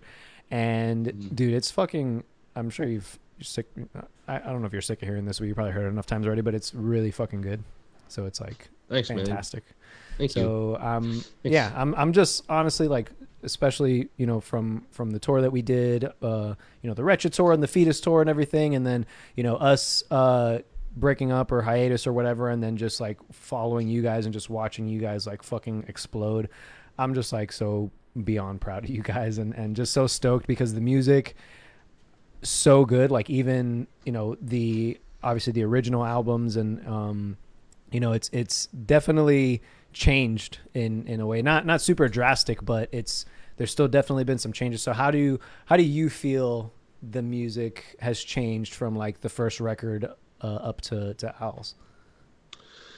Man, I mean, I guess we just really used to be a much more, you know, straight ahead kind of technical. We never really like set out to be like a tech death band, but I guess when you looked at what our favorite bands were when we started the band, like it probably makes sense. Yeah. That we were like, I guess like originally we were like really, we just kind of wanted to be like like just a weird death metal band. And, you know, I think on the first record, it was kind of just like an accumulation of all of the material we'd ever written as a band up until that point. So kind of like, you know, maybe not as cohesive or as well connected together conceptually or, you know, musically as some of the later stuff.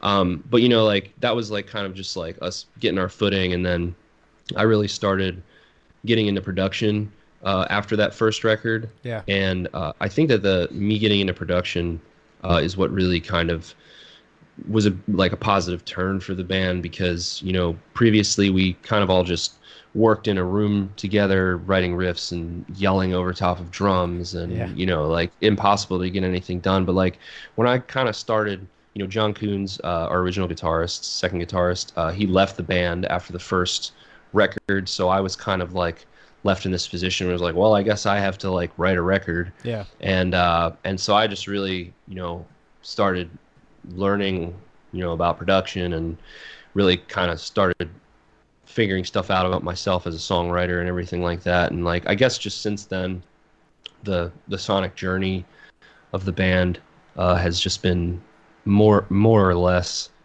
me and the dudes just kind of like growing as songwriters and learning new things. You know, I do write most of the music, and like I think a lot of the musical turns that we took as the albums have gone on have been a result of like me getting better at, you know, articulating what I hear in my head into, you know, a session. Yeah.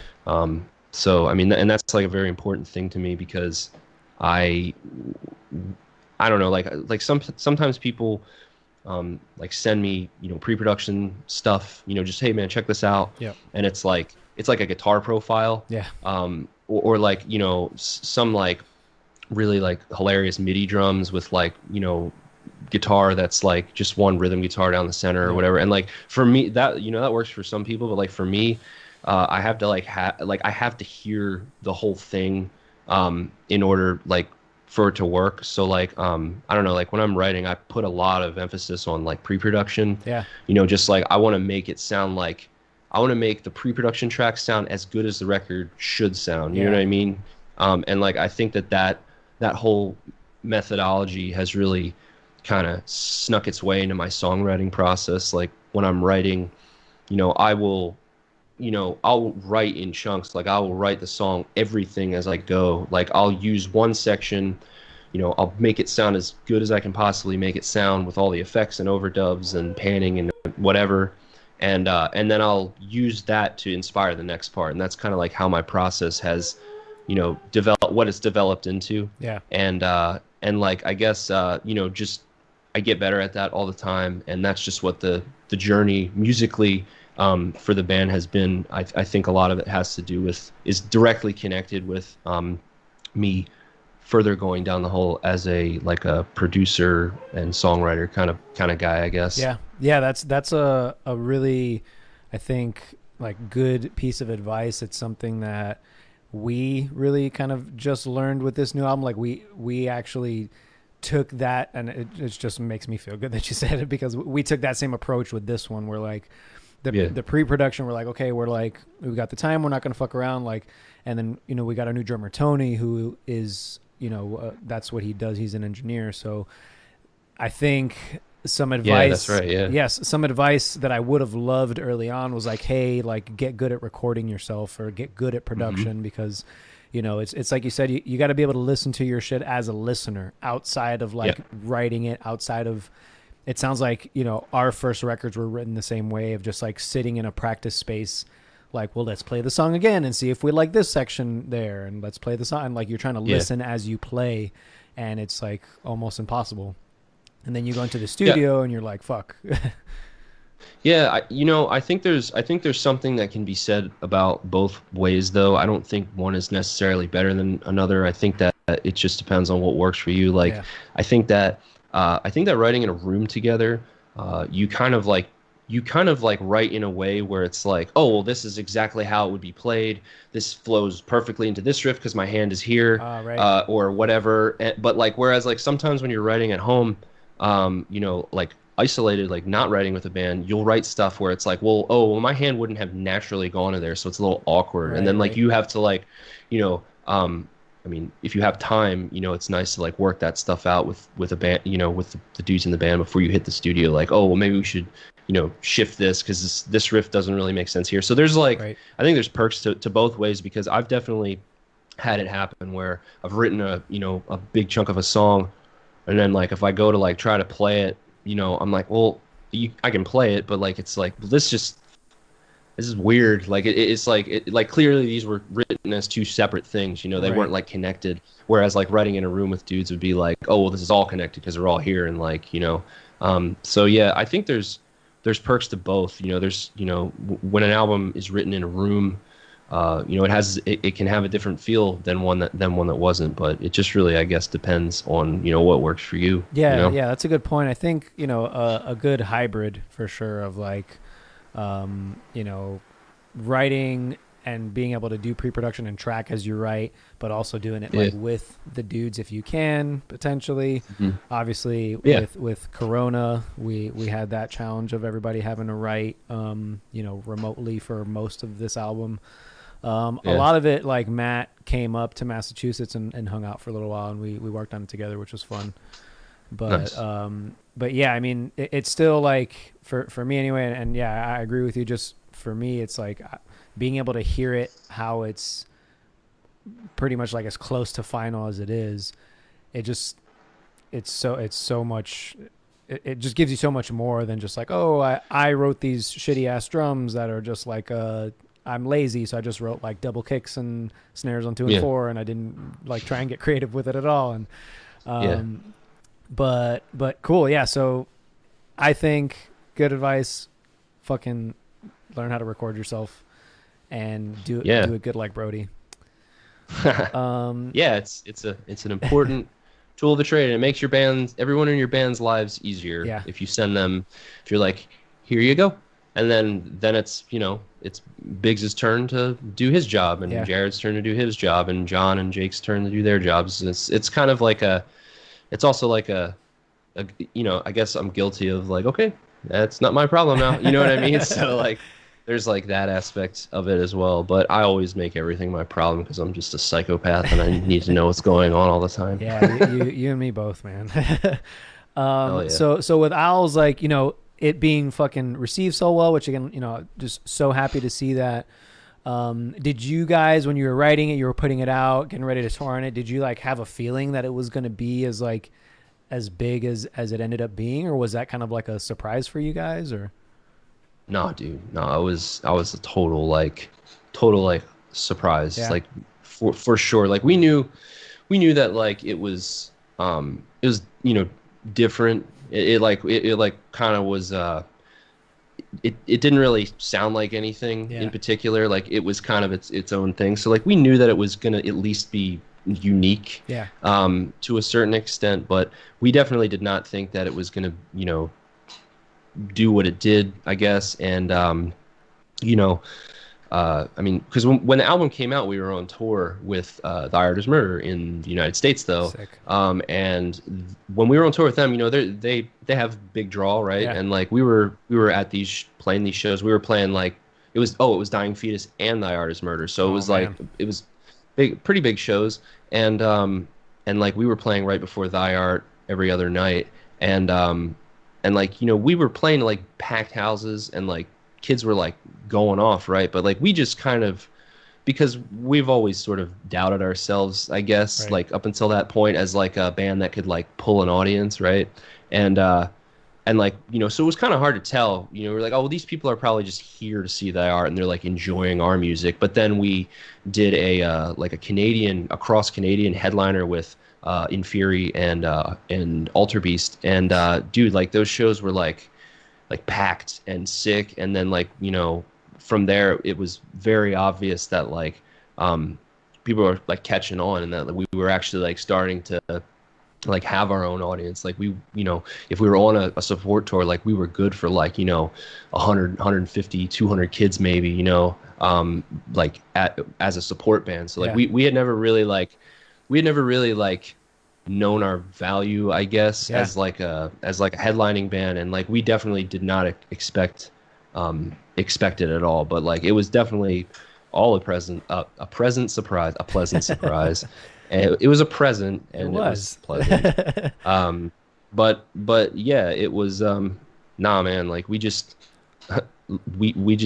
released the album and thought that like things were going to pretty much continue as they were for us as a band, gradual incline or whatever. But yeah, it was definitely a surprise, I would say.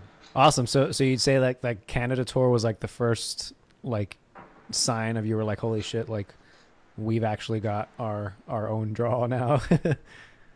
Yeah, it was like, dude, it was I think it was on that tour that we sold out St. Vitus for the first time, which was like we play shows there all the time, right? Coming up, New York's not that far from here, and so we had always played shows there, and when we started there, I think we opened for Battle Cross. We were like the opening band, and yeah, so like we started there as like an opening band, and then when we went there on that Canadian tour, I believe it was sold out, which was like, whoa, like this is we're like headlining and it's sold out. Like that had never happened to us before. Yeah. And then later on, I guess the next year we did a headliner, a bigger headliner, and in the States, and it sold out 2 nights in a row. I saw that, dude. I was like, whoa.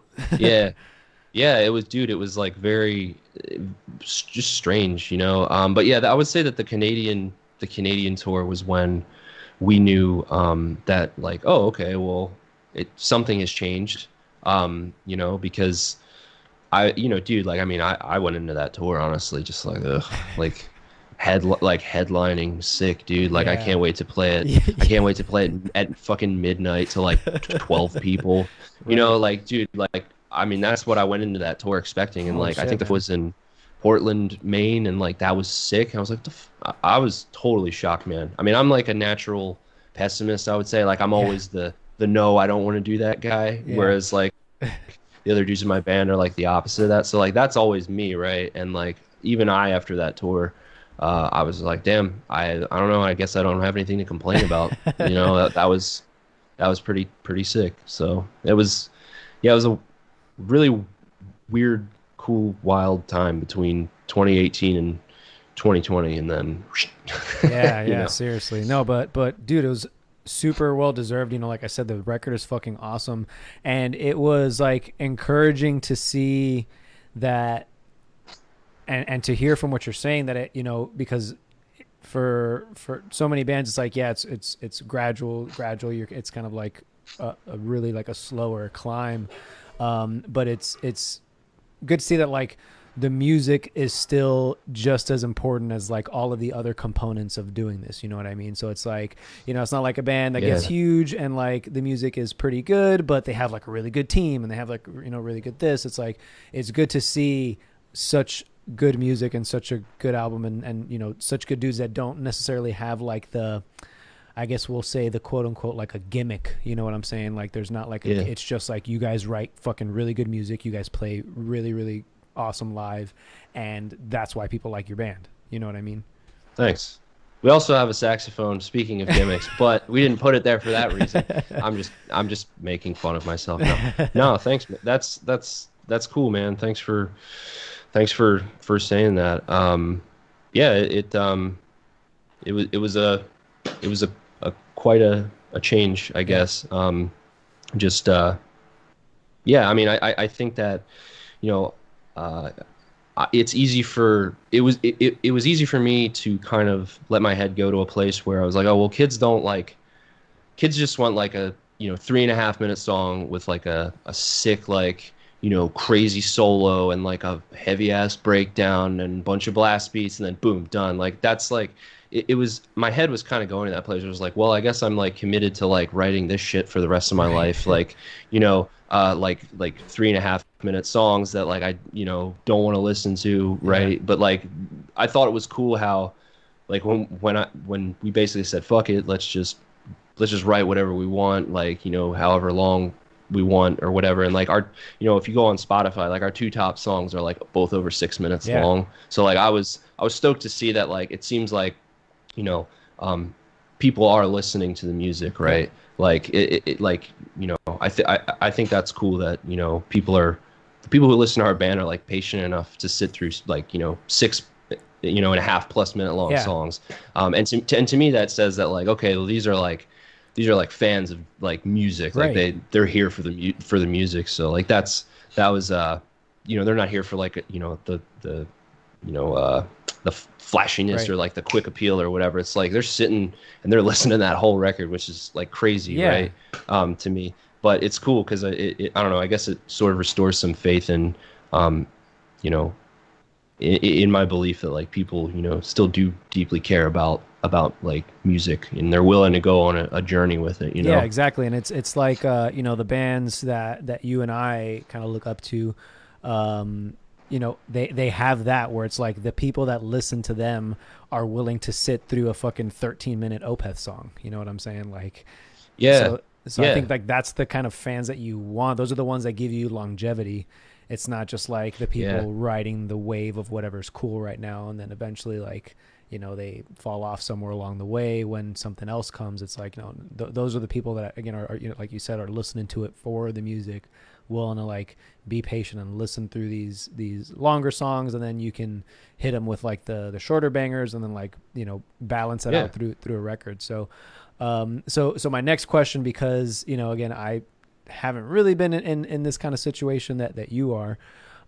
So, you know, with working on your new material, with how well Owls has done, how are you feeling about working on a new one?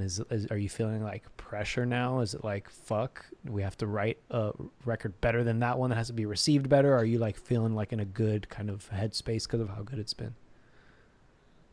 Dude, like honestly, like I definitely like after Owls came out and like we started seeing that like initial like, you know, kind of response to it, it definitely it did get in my head where I was like, oh man, like we really got to make this. We got to bring it on this next one, right? And dude, but then like once I started writing, it was like autopilot, and like I didn't even think about it at all, which is cool. Like I was able to, I don't know, I'm like pretty like passionate about like separating myself from a previous idea that I had, you know. Like that's kind of been my thing, I guess, you know, since the last record, just like kind of being able to detach like what you know, what the band is, you know. I guess like in some respects it's like a risk every time or whatever, but like I don't know, you know, I'm pretty like serious about like distancing myself from like, you know, a previous like musical idea, because that idea, you know, was just all of my life experience up until that point. Sure. You know, put into an album where it's like, dude, it's like now it's like 2.5, 3 years, 4 years later or whatever, and it's like I'm a totally different person. So like one thing that I've always worked on is like being able to like cut it off, you know what I mean? Like it's really easy to go to that place where you're like, oh well this worked on that record, like this worked on that song, like this is, you know, what if I took this kind of thing from our one song that like has, you know the more plays, or like it's easy to do that, you know, but like I like actively, you know, try to like start fresh every time. And like when I started writing this one, it was just like I forgot about Owls. Like I was able to like leave it, you know, kind of like leave it in 2018, I guess. Nice. So I think that's what you should call this next one. I forgot about Owls. I think solid album title, dude.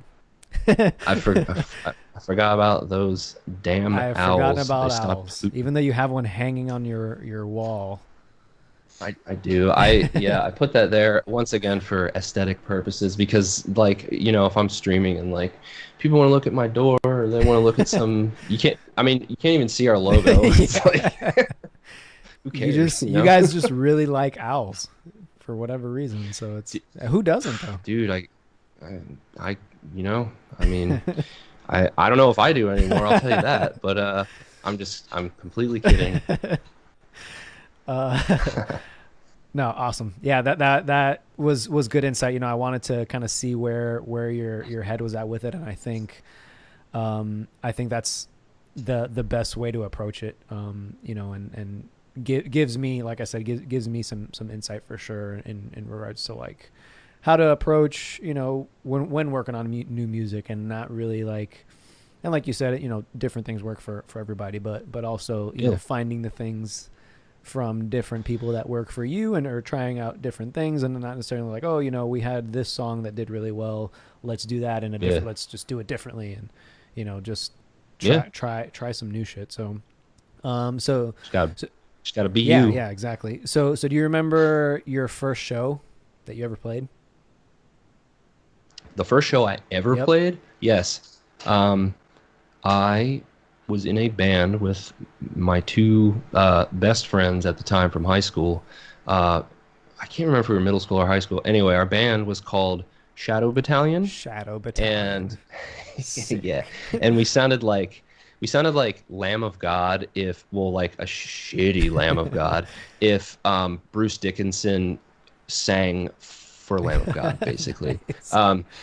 I have to find the recordings. They're sick. But yeah, it was Shadow Battalion, and we played at some bar we were like the only metal band in the area. There was like a big punk scene in the area, and we were like the only we were like a power metal band basically, right? And but we wore like Black Label Society shirts and Pantera shirts and stuff. It was like, dude, like, got this Pantera shirt at Hot Topic. My mom got it for me, you know. But yeah, like we were like t-shirts, you know, top to bottom, stacked with like sick graphics from bands and shit. And like we went up there and we covered Domination from Pantera. And I was playing the Dimebag Lightning Bolt Washburn guitar, but it was like the cheap shitty one. It wasn't the sick one.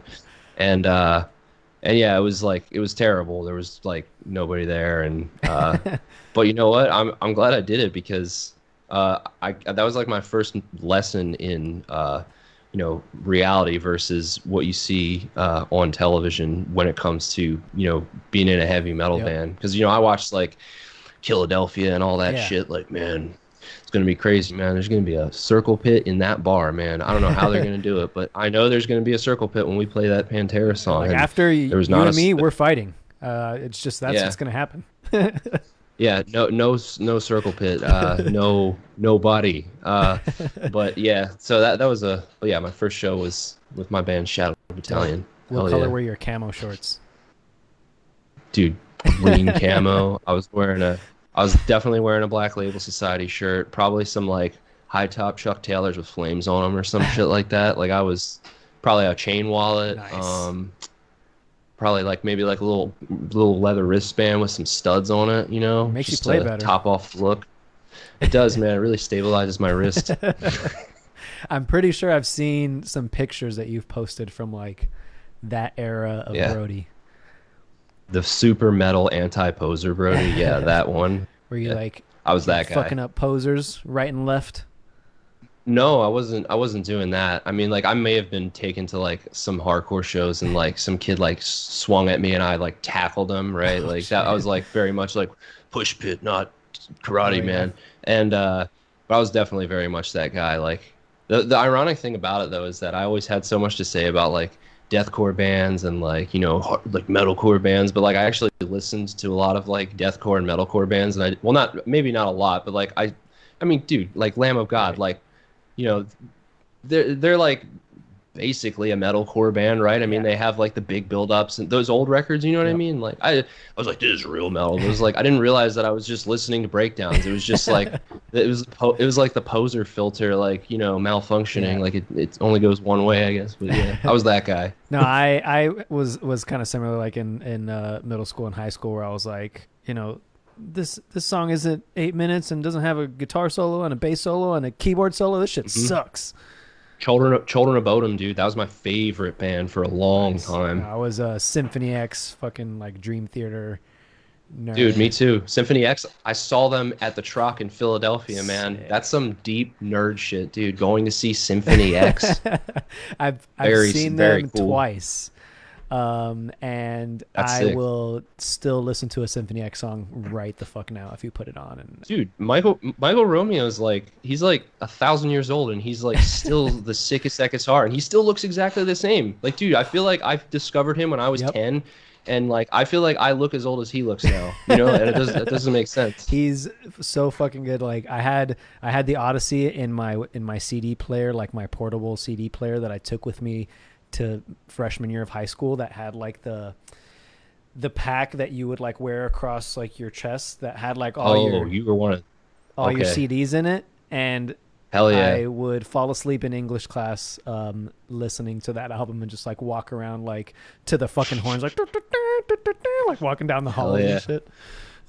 Dude, yeah, those are good times, man. You just pick out your favorites. You pick out a CD for the day and then you go to school on the bus, dude. I would like, if I was mad at somebody, I'd like listen to like Lamb of God and be like, man, I'm really mad at them, dude. Like that guy right there, I'm mad at him. He doesn't know it, but I, you know, it was very, very sick, like stupid teenager stuff, I guess. Yeah. So what got you? Excuse me. What got you into like more, I guess, modern-esque like extreme metal or whatever? Because like for me, it was like, oh, I like can't listen to bands with screaming in them, like, you know, like all that shit. And then I heard like Death and Cynic, and like Death is like in the middle because he's like kind of screaming, and then but it was like still like very enunciated and legible. And then like Cynic was like similar, and then I heard Opeth, and I was like, oh, like this is why people like this. Yeah. I guess like it was probably the band that sold me was because I was I was on track to be like a total like rock / blues guitarist, right? Like that was like my thing. Like I grew up in a house with like, you know, older parents, so like my dad was always playing like classic like blues albums and rock albums and prog albums and stuff, right? And like I loved that shit, you know. And like I, you know, anything with screaming was just like off limits, you know. Like Led Zeppelin was, you know, my favorite band for a long time. Guns N' Roses, you know, and like, you know, no screaming, right? And then like I don't know what it is, but like something happened with Children of Bodom that just like my whole rig went sideways after that, and then I just kind of started getting into bands like that. Like I think I listened to Children of Bodom a little bit, and I like kind of convinced myself. I was like, well, it's they're like very musically proficient, so it like cancels out the screaming, and like I got into them, and then I got into Lamb of God or Pantera after that, and just kind of like it just spiraled from there. And then I guess like Biggs, our bass player, Adam Biggs, I'm pretty sure he's like the dude that like got me into like extreme like modern like death metal. He like I think he gave me like a Cryptopsy record, and I'm pretty sure he gave me the first Faceless album. And I would like I think I heard an Autopsy, and I was like, what is this a computer playing this? Like, what is this? And then like for a while my ears were like neutered so that like they couldn't hear anything but like hyper quantized like like super sick like Unique Leader like Tupperware container drums and stuff like that. Like that's all I listened to for like years and years and years. So yeah, but yeah, it was I guess Biggs is responsible for like the the more like modern death metal stuff, and like I just kind of got into like the old school. I was like a Sepultura fan and an Obituary fan and stuff. Like I almost was like a Black Label Society vest guy. Like I almost bought a vest, right? So like luckily close to buying a vest, and then Biggs came in and saved me. Yep, dude, that's exactly what he would tell you if you asked him. He would say, "Yeah, I saved Brody's life." He swooped in and he grabbed that vest from me. Not literally. No, he said, son. Don't do this, man. Listen to this. And then he gave me Cryptopsy, and I was like, all right, I understand now. Sick. Well, shout out to Biggs. I miss Biggs. Let him know I say hello and send my well wishes as well. So before we get into what you wanted to talk about today, I did want to ask you and just say that I joined the Kiesel family recently, so I'm stoked to be part of the family now with you and so many of our other friends that are rocking these super sick guitars. So how did that work out for you? Like how did that get started? The Kiesel thing? So I actually started playing them when they were Carvin. So I guess that was like 2013. I started playing their stuff. I was introduced to Jeff by oddly enough, I was introduced to Jeff by Joe Balaguer from Balaguer Guitars, the owner of Balaguer. He did not have that company at that time, but he was friends with Jeff, and we played out in San Diego or something. I don't know. He like linked us up somehow, and like I met Jeff in probably like 2014 maybe, and yeah, just kind of just snowballed from there, I guess. I mean, we've I've been with them since dude, like before the name change even. It's been a while. Wow. That's awesome. Yeah, my first 7-string in 2008 was a Carvin too. Dude, you used to have an Agile like I did, didn't you? Yep. Did you have a purple one? Purple. It was like a purple quilt. Did it have a maple neck? It had a maple neck and an ebony fretboard. And a Floyd. Sorry, I meant fretboard. It had an ebony fretboard. Okay, because I had the one with the maple fretboard. Even though it was probably just like a piece of like stone or something like that. I don't know. I just remember that guitar like fell apart. Really? No, not hating that guitar in particular though. Just like, dude, like frets fell out of it and shit. It was. No, I actually had a great experience with them. So I bought 2 guitars from them. I bought a 25.5-inch scale, was a black flame with the maple board. It kind of looked like Michael Romeo's the M2. It almost looked like that. It had like that kind of like body shape and the board and everything. So I was like stoked to kind of have a guitar that looked like his. And then I also got a baritone. It was like a 27, the 27-inch scale, and that one was sick too. I liked it. But Matt also tried to like get the same guitars, and he did not have the same experience that I did. So, I think I lost Brody. The little frozen Brody there. We'll give him a sec. Brody, come back. Brody, come back.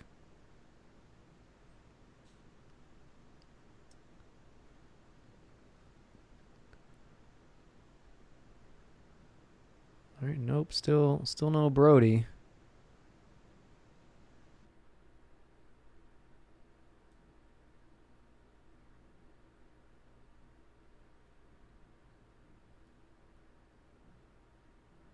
All right, guys, sorry about that. Let me just grab Brody. I think he just had like a little connection thing going on.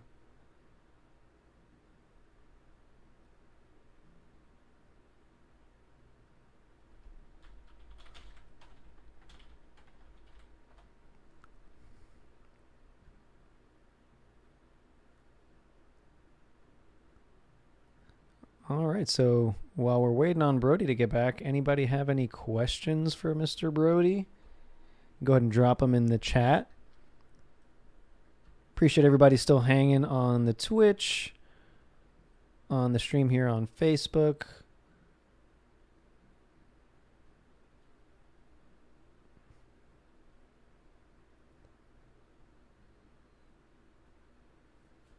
Oh no, so Brody says his power just went out.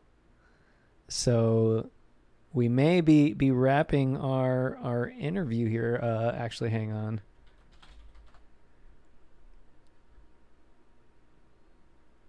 We might get him back on here in a sec. Bear with me.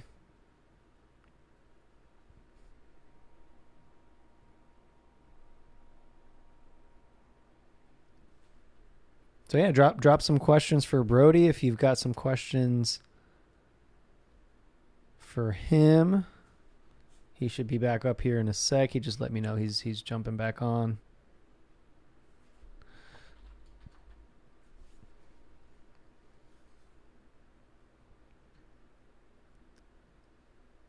We'll actually do this real quick. We'll be right back.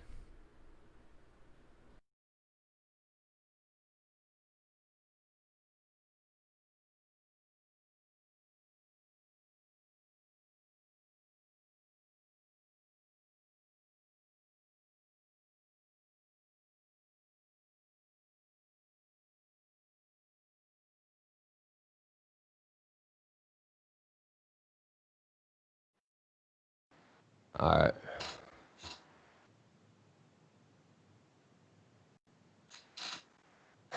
Sick.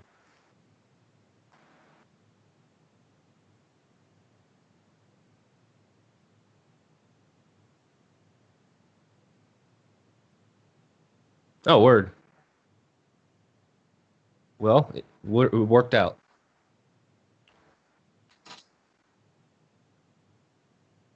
Oh, word.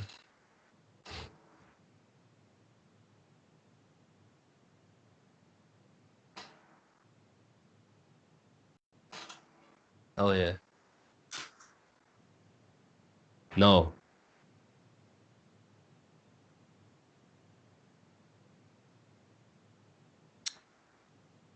Oh, I don't know. I mean, my first experience, I don't know what my first experience was like. I guess I just realized that just drinking booze all the time on tour sucks and it makes you feel terrible. It does. You know? And I don't know.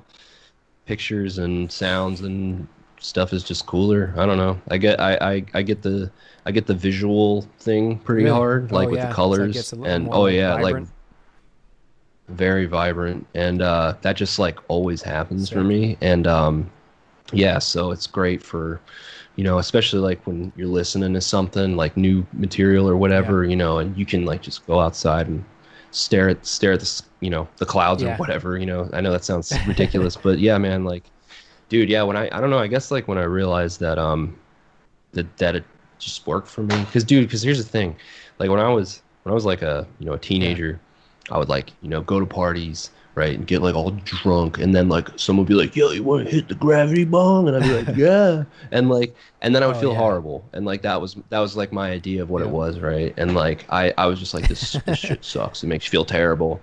And I had like, you know, never used it like a like you're supposed to. And I mean, not that you're supposed to use it anyway, but like, I mean, just like it just like clicked, I guess. And yeah, it's been a good thing for me, I think. Well, I was muted, so anyway, our weed segue, no one got it, so you just started talking about weed by yourself. So nice job. Oh, very cool. So anyway, now I look like a bad guy. So anyway, again, if you've watched the podcast or listened to it or whatever, I've mentioned it a few times, but I manage a medical marijuana dispensary in Massachusetts, and oh yeah.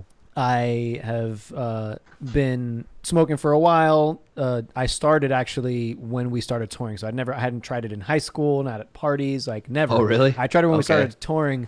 It was mainly because like we either didn't have AC in the van and I was trying to go to sleep, and then also Alex, it was a crazy snorer, like very intense. Yeah. So I was like, and so basically I was having sleeping problems, and then later it became like fun and sick and whatever, but like you were saying anyway, getting hammered and then doing gravity bongs is like not the way you want to do that.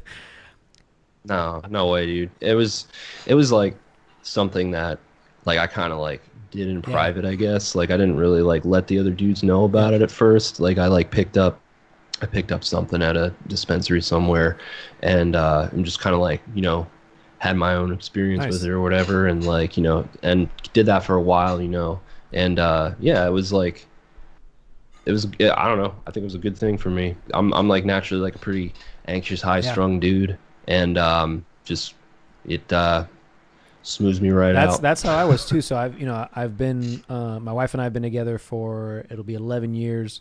Not married, but just put together, and she knew me like before weed and after weed, and she's like, wow, you're like, you know, you're so much more mellow now. Like I was the same way, like very high strung, very anxious, very like, well, what are we doing? Well, we need to do it right now. Why aren't you doing it? Well, come on, hurry up. Yeah. And then I became like a lot easier to deal with. I feel like for everyone. I would say. I would say that I had the same kind of experience. You know, I was kind of quite often the dude on tour that was, you know, everyone else would be, you know, smoking, and people would tell me that I should probably chill out and smoke a J, and that naturally pissed me off, like when I wasn't. But like, turns out they were right. Yeah, sometimes you gotta smoke that humble joint, and just gotta do it. So sweet. So what have you found are some of like your favorite strains, or like what's your go-to? I would say, man, I was like real big on like sour diesel for a while. That was like big. I was like, because when I first got into it, I was like, for whatever reason, I was just like, man, you know, like sativas only, because like it's not a body thing, so I'm like more in control of the vehicle or whatever, like my vehicle being me. And not an automobile. I can drive better. Yeah, right. No, don't do that. But yeah. So like, I don't know. Sour diesel was like a thing for a while. I guess like most of my favorite ones are like more on the sativa end of things. I guess like Jack Harrer. I really like that. So really like Golden Goat. Sour diesel. I recently got some East Coast sour diesel that was like, it was like, I didn't like read it correctly, and like it ended up being like a lot of like THCA, which is like it's not the kind that like actually like, you know, does anything actively to the experience or whatever. So like that was a little like, you know, learning things as I go, I guess. So fun fact, THCA actually converts to THC when you heat it to a certain temperature. Oh, okay. Well, that makes sense then, because the sticker, well, like it was advertised as like, or we're not going to talk about how I got it, but it was advertised in such a way that it was like 75% THC, and I was like, oh, that one. And like then I got it, and it was like, you know, 45% THC, like 25% THCA or whatever, and like I was like the natural like idiot in my brain. It's like, man, that sucks, and like, but like actually what you're saying now actually makes sense. But yeah, I'm like, I don't know, like I've been I guess like is Bio Jesus a thing? Is that one? Have you heard of I feel that? like I have it. At this point, Dude, there's so many so names. many It's like, insane names. Like Alaskan Thunderfuck is a yeah, strain. dude. Yeah, Um, it's kind of it's gotten out of control. and there are even some that are like not appealing. Like there's one Grandpa's Breath. Oh yeah. There's Oh yeah. Nightmare OG. Oh, sick! I'd love a nightmare. Dude, sometimes you need to go Yeah. there, you know? Yeah, dude, it's I don't know. I guess like because I like kind of started my journey with like a lot of Yeah. sativas, like I know the most Yeah. about them. But like you know, like now like I've been reaching for indicas just to like kind of mellow me out in Yeah. the evenings. Just, you know, I don't know. I guess like instead of just like you know, smoking all day or whatever, sometimes I just like to leave it as a treat at the end of the day for like getting shit done, or not Yeah. getting shit done. And yeah, but I've been kind of reaching for like the more mellow stuff recently, just because sometimes the sativas can put you in a funky mood depending on what's going on. I've definitely like been in situations where like I've had to act quickly and like make decisions, and I'm like, oh shit, like this everything's happening so Yeah. fast. Like, what do I do? You know? So like, you just kind of learn as you go, I Yeah, guess. yeah, no, the sativas like get me a little too jittery. Like I'm a Yep. little, you know, post touring and shit. Like I've been a little more prone to anxiety, so like the sativas can get me Mhm. like a little too racy sometimes. So I'm like, I'm good. Yep. Like I'd rather mellow out. And same thing for me too, man. I've like cut back pretty heavily, ironically, like since getting Yeah. into Me too. the cannabis industry. Like before, I was smoking like maybe like two easy like 3 grams a day probably. Yeah. Yep. Yeah. Dude, it's um yeah, it's weird. You just kind of have to like learn, I guess. Like mostly what I do now mostly is the I do like the live res like Oh, carts, but not like the yeah. distillate, like I get Resin, like the yeah, live so you res get like all stuff. the terps, like the Um full flavor yep. profile. Oh yeah. Yep. So that's been my thing lately, which is nice because like you can kind of control it a lot easier, moderate how much you're actually Yep. taking in. Because you know sometimes with like dry herb, it's like, you know, Russian roulette. Like you could get like a real sick, like, you know, a real sick like piece, or like you could get like a dud or whatever. So like sometimes you don't know what you're getting Yep. sometimes. But the stuff that I've been getting recently is it's that live res stuff, and yeah, you get all like the flavors and you know, if you want to go there, you can go Yeah, there. yeah, and that's another big part about it too. That you know, some markets are more savvy about than others, but you know, I think that like the future of the market is like terpene profile, which is, you know, what you get from the live resin, which is like there are so many different Hmm. terpenes that do have like a really big effect on the effect of the product. So, you know, it's not just Yep. like, oh, what's the highest THC shit that you have. It's No. really like ideally if you like high THC, great, because it's got, you know, that there are plenty of benefits for that, but there are more specifically like terpenes that may be beneficial for certain things. Like, you know, there's like myrcene, which is the terpene that's supposed to be good for, you know, helping you sleep, and THC, or no, that's a cannabinoid. But yeah, there's a bunch of different terpenes that are like, you know, limonene is supposed to be a good one for like, you know, if you need something energizing and all that shit. Yep. Yeah, dude, that's I mean, you're like way obviously it's your job. Like you're way more like you know more about it than I do. But like I have some friends that are like growers across the Nice. country and have like I have a buddy who's like he has like an extracting Oh place. shit. Like it's a whole thing. So like I've kind of learned a lot about it through just like talking to various people. And it's like it's kind of crazy like where the market's at this point. Like you know, I you know the with all the like live reses and stuff and like the terpenes, like you were saying, it's crazy. You get these little tiny cartridges, and like, you know, previously it was like, you know, like gross, it's like smoking glue. Right. But like, you know, now it's like, dude, it's like it's all there, you know. And it's like it's not cut with any like, you know, horse shit. Yeah. It's like all from what I understand, it's like all like cannabis derived substance in the card. It's not like cut with any like kind of like, you know, filler or anything like that. It's just like straight like natural shit, Yeah. and like it's cool that it's come this far. It's like robot weed, but it's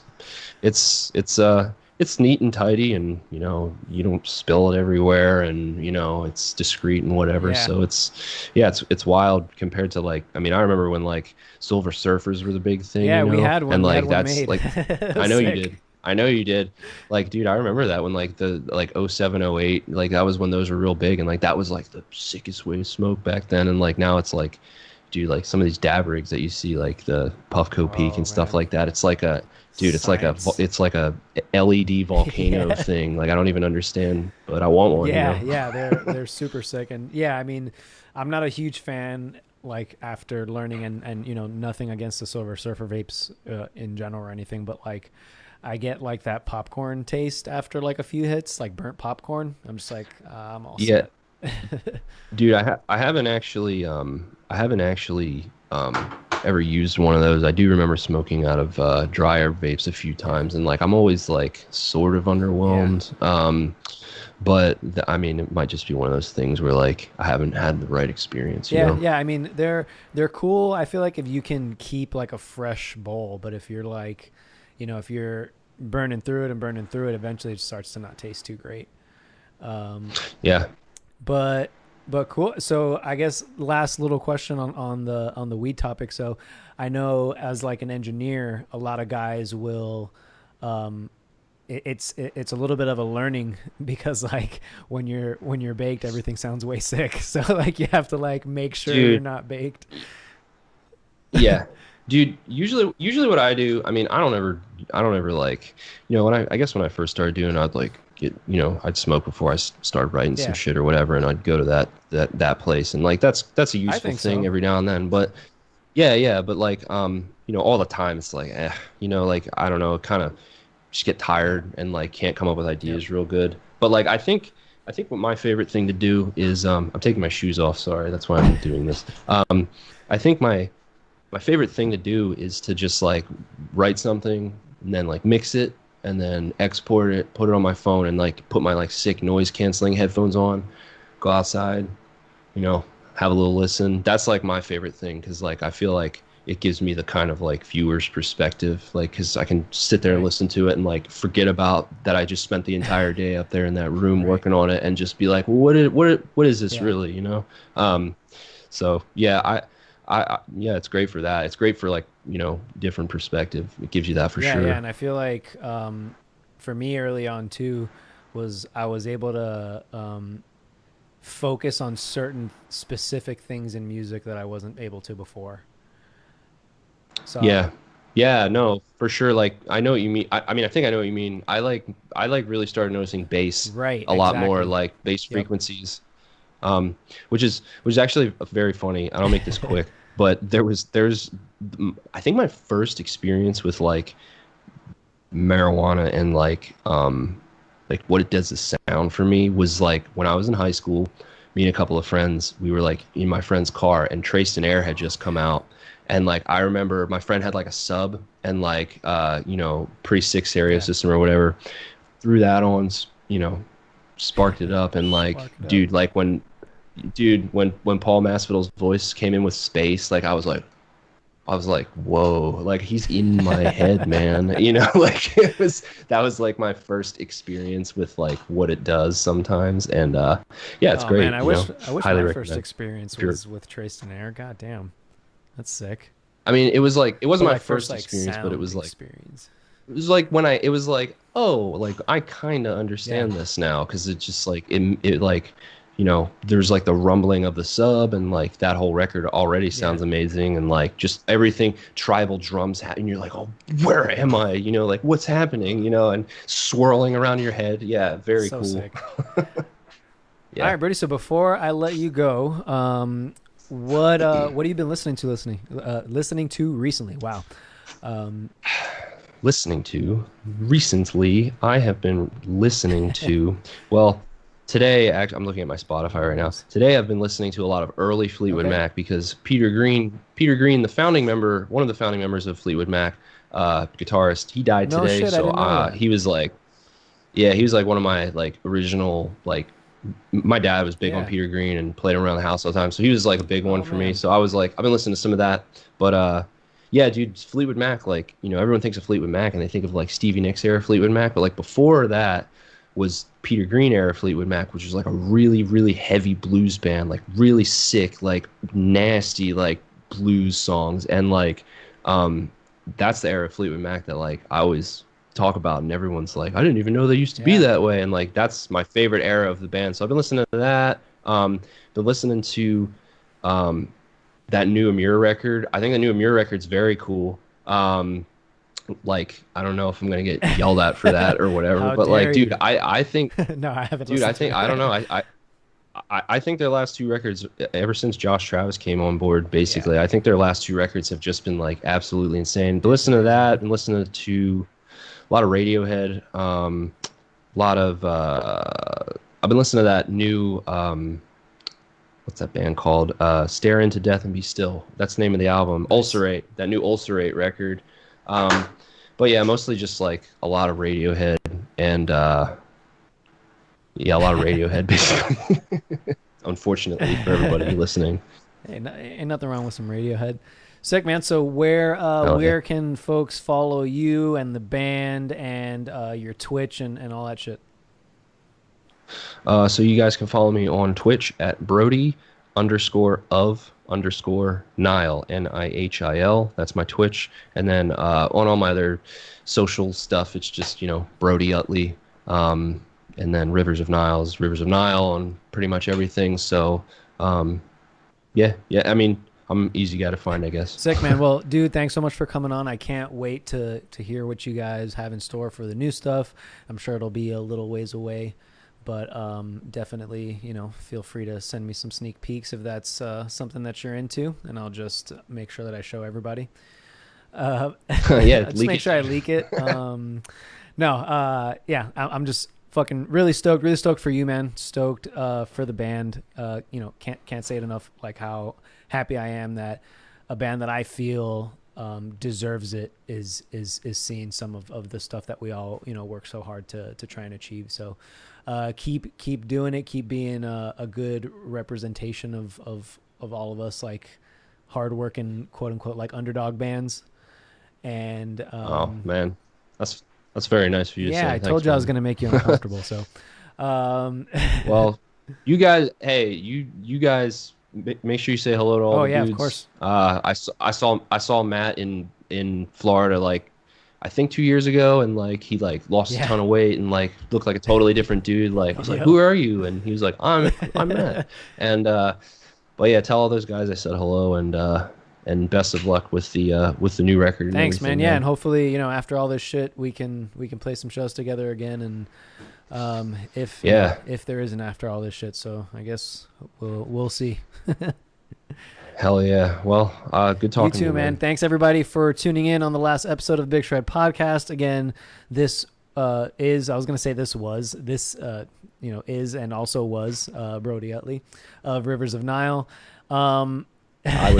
There won't be another episode for quite some time, so keep an eye out. This will be up on YouTube and Spotify and all that stuff. And take care until next time, everybody. Peace.